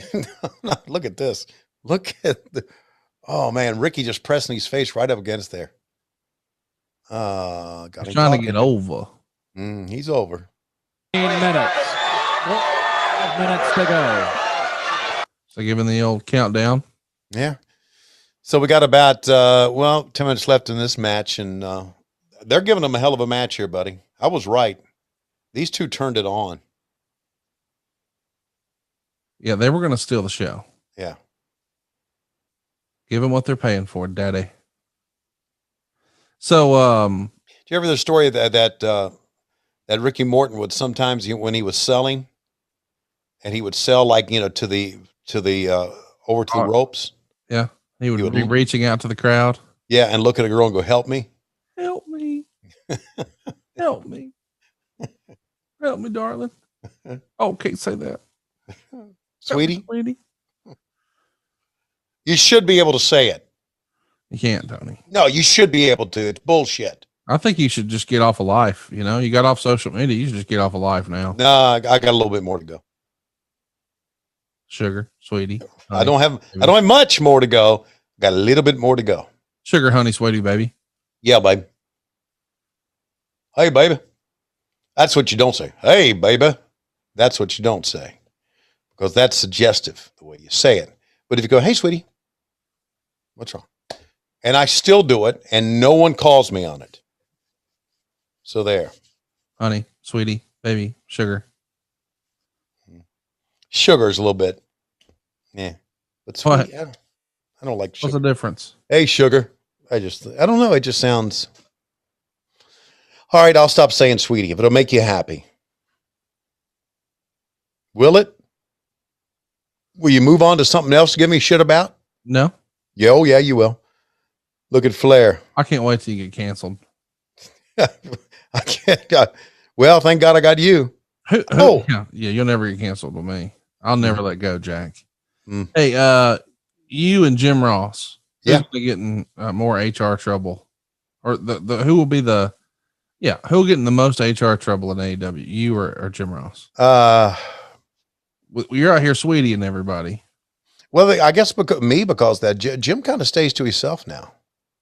So you're out there rolling the dice, and he's trying to keep his head down, do his job. I don't know if I would put it that way or not. Oh, you don't think he's doing a good job? No, I would put it the way. There's the headline right there. Okay. Tony Schiavone says Jim Ross is sandbagging. Okay, no. Tony Schiavone says Conrad Thompson's a lying piece of shit. That's the headline. If you're going to talk like that around AEW, it's no wonder you're in trouble with the HR department. Look at this, man. I love when Flair does this. You know, I get the HR emails from AEW. I'm sure you do. So I see all your sensitivity training, and I know that it's because of you. Yeah, right. I can only imagine some of the rude things you say. Yeah. Look at this. Big near fall there for Ricky. Man, I love when Flair does that, when he gets on down on top and does that hammer. Yeah. Hammer. It's what he did to Kerry Von Erich, in that classic cage match at Reunion Arena. And he does the noise. He goes, ah! All right. Yeah, that's good, man. Wrestler noises are one of my favorite things. Like for years, my friends and I thought Mankind or Cactus Jack just running around going, "Ate," just weird random noises. Just awesome. Yeah. We heard it from Ronnie Garvin too earlier. Yeah. Look at this, man. And now Flair, zippity doo dah, zippity a. Huh. A little shaking my blonde hair, getting the blood to flow away. Yeah. We both got crimson masks. Time to get our pay. Let's get to the Marriott and get our wieners to play. I'm gonna stir a girl's drink with my Peter.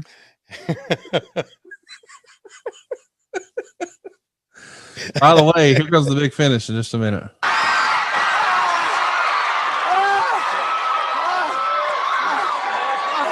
I don't know. Did Meltzer rate this match?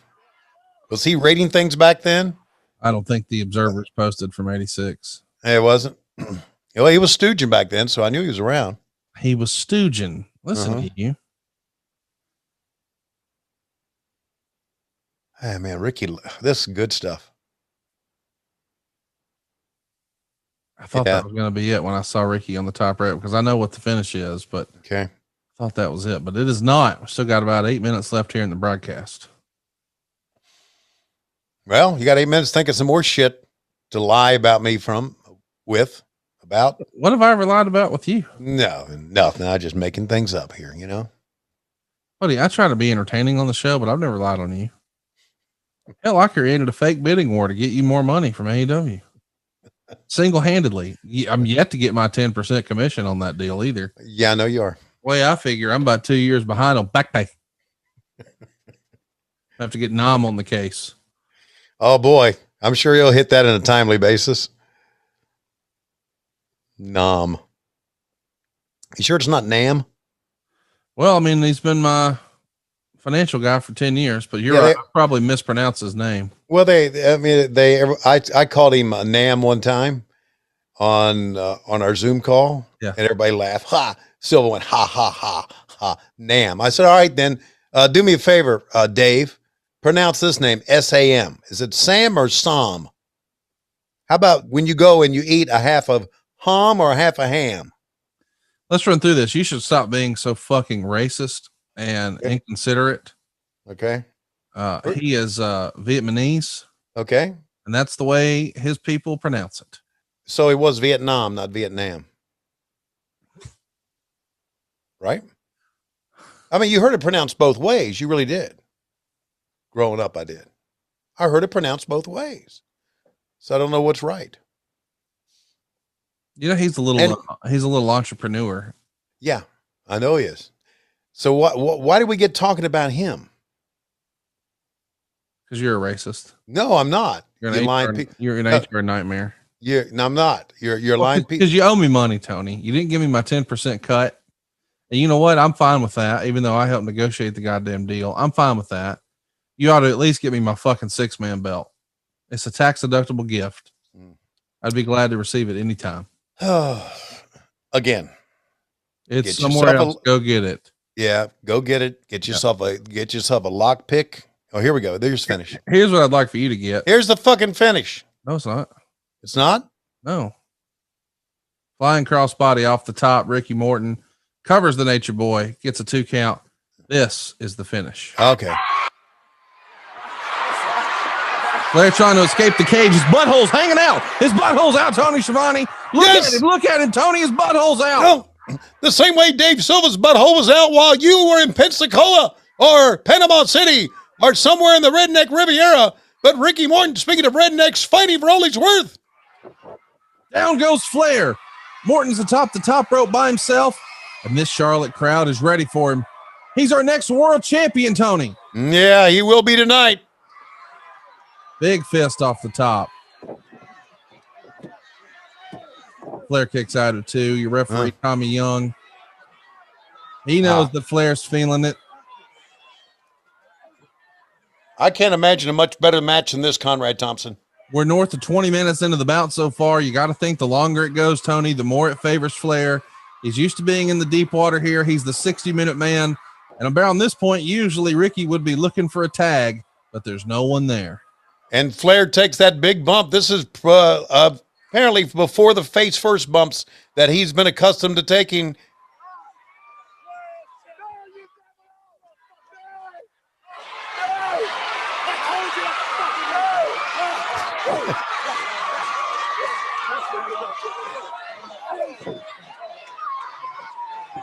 Did Ricky just say, I told you I'd fucking beat you? Yep. He's going back up top. This could be it.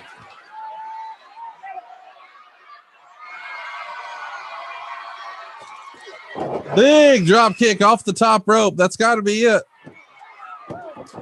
Oh, big kick out from Flair. And unfortunately, he pushed Ricky Morton right on top of referee Tommy Young. Tommy Young is down for the count. Not a referee bump. No, not at this great match. Oh, right on the ding dong. Flair has just dropped Ricky Morton's beautiful ding dong across the top rope. The Ding Dong Express is dead. We've got a double down, and Flair is on his back. Oh, he's crawling to make the cover. That's all she wrote. How do you get rid of Ricky Morton in a world title bout? You hit him in his kryptonite. Yep. That precious wiener meat. And then he had his foot on the ropes as well. Both of them for that extra leverage. Fans are going home disappointed, but stay tuned for the fireworks. Fireworks momentarily.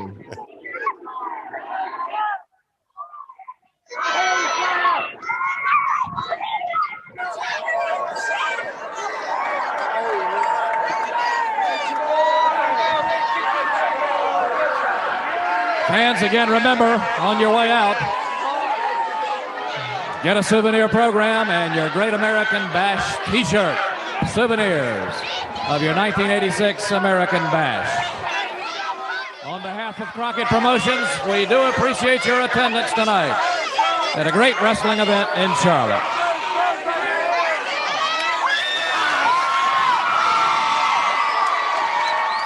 Ricky got a pop for just standing up, letting everybody know his balls are going to be okay. That's why I got the pop.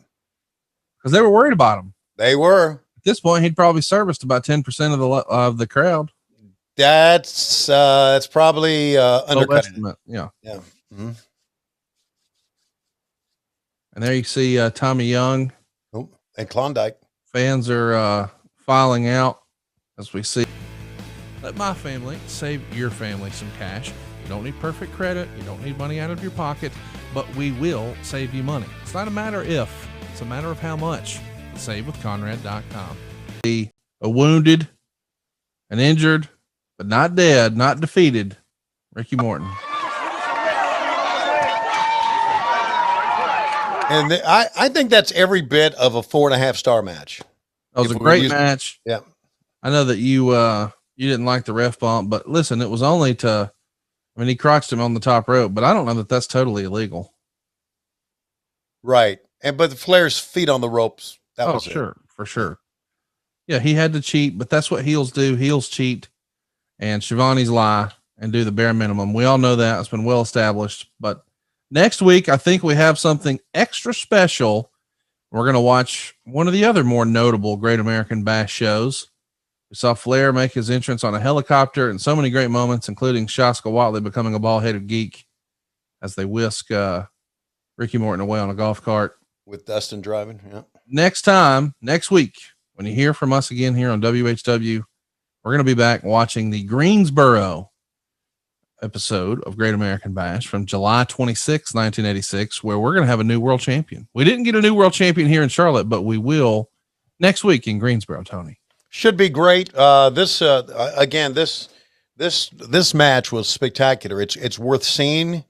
It is also worth young wrestlers watching to show you how to sell, how to work a match, how to tell a story. It's all the great things that made you love wrestling from that era is wrapped up in this Ric Flair Ricky Morton match, I think. Tremendous match. Really excited about next week when we see Dusty and Flair for the world title. And unfortunately, Tony, right now it looks like it's about that time. Coming to the ring, ladies and gentlemen, is the gimmick attorney himself, Mike Dawkins. And here he comes to the ring waddling, as he is known to do, along with his client, Dave Silva. And now here comes Conrad Thompson and his staff of Brad and Nom. Brad is going to take the lead on this, everybody, and he is going to drive Mike Dawkins in the ground like a tomato post. And that's our answer to you, counselor. Go fuck yourself. And we'll see you next week on What Happened When. We come to you Wednesdays on Westwood One, or now known as Cumulus. But Mondays we come to you on Patreon. Patreon.com/WHW Monday. And of course, adfreeshows.com. Hey, it's Conrad Thompson. Thanks for checking out the podcast here on YouTube. Be sure to hit the subscribe button and the notifications bell so you get a notice anytime we upload some new content. And go save yourself some money right now. If you're in a 30-year loan or you have credit card debt, it's not a matter of if I can save you money. It's a matter of how much. Find out right now for free at SaveWithConrad.com.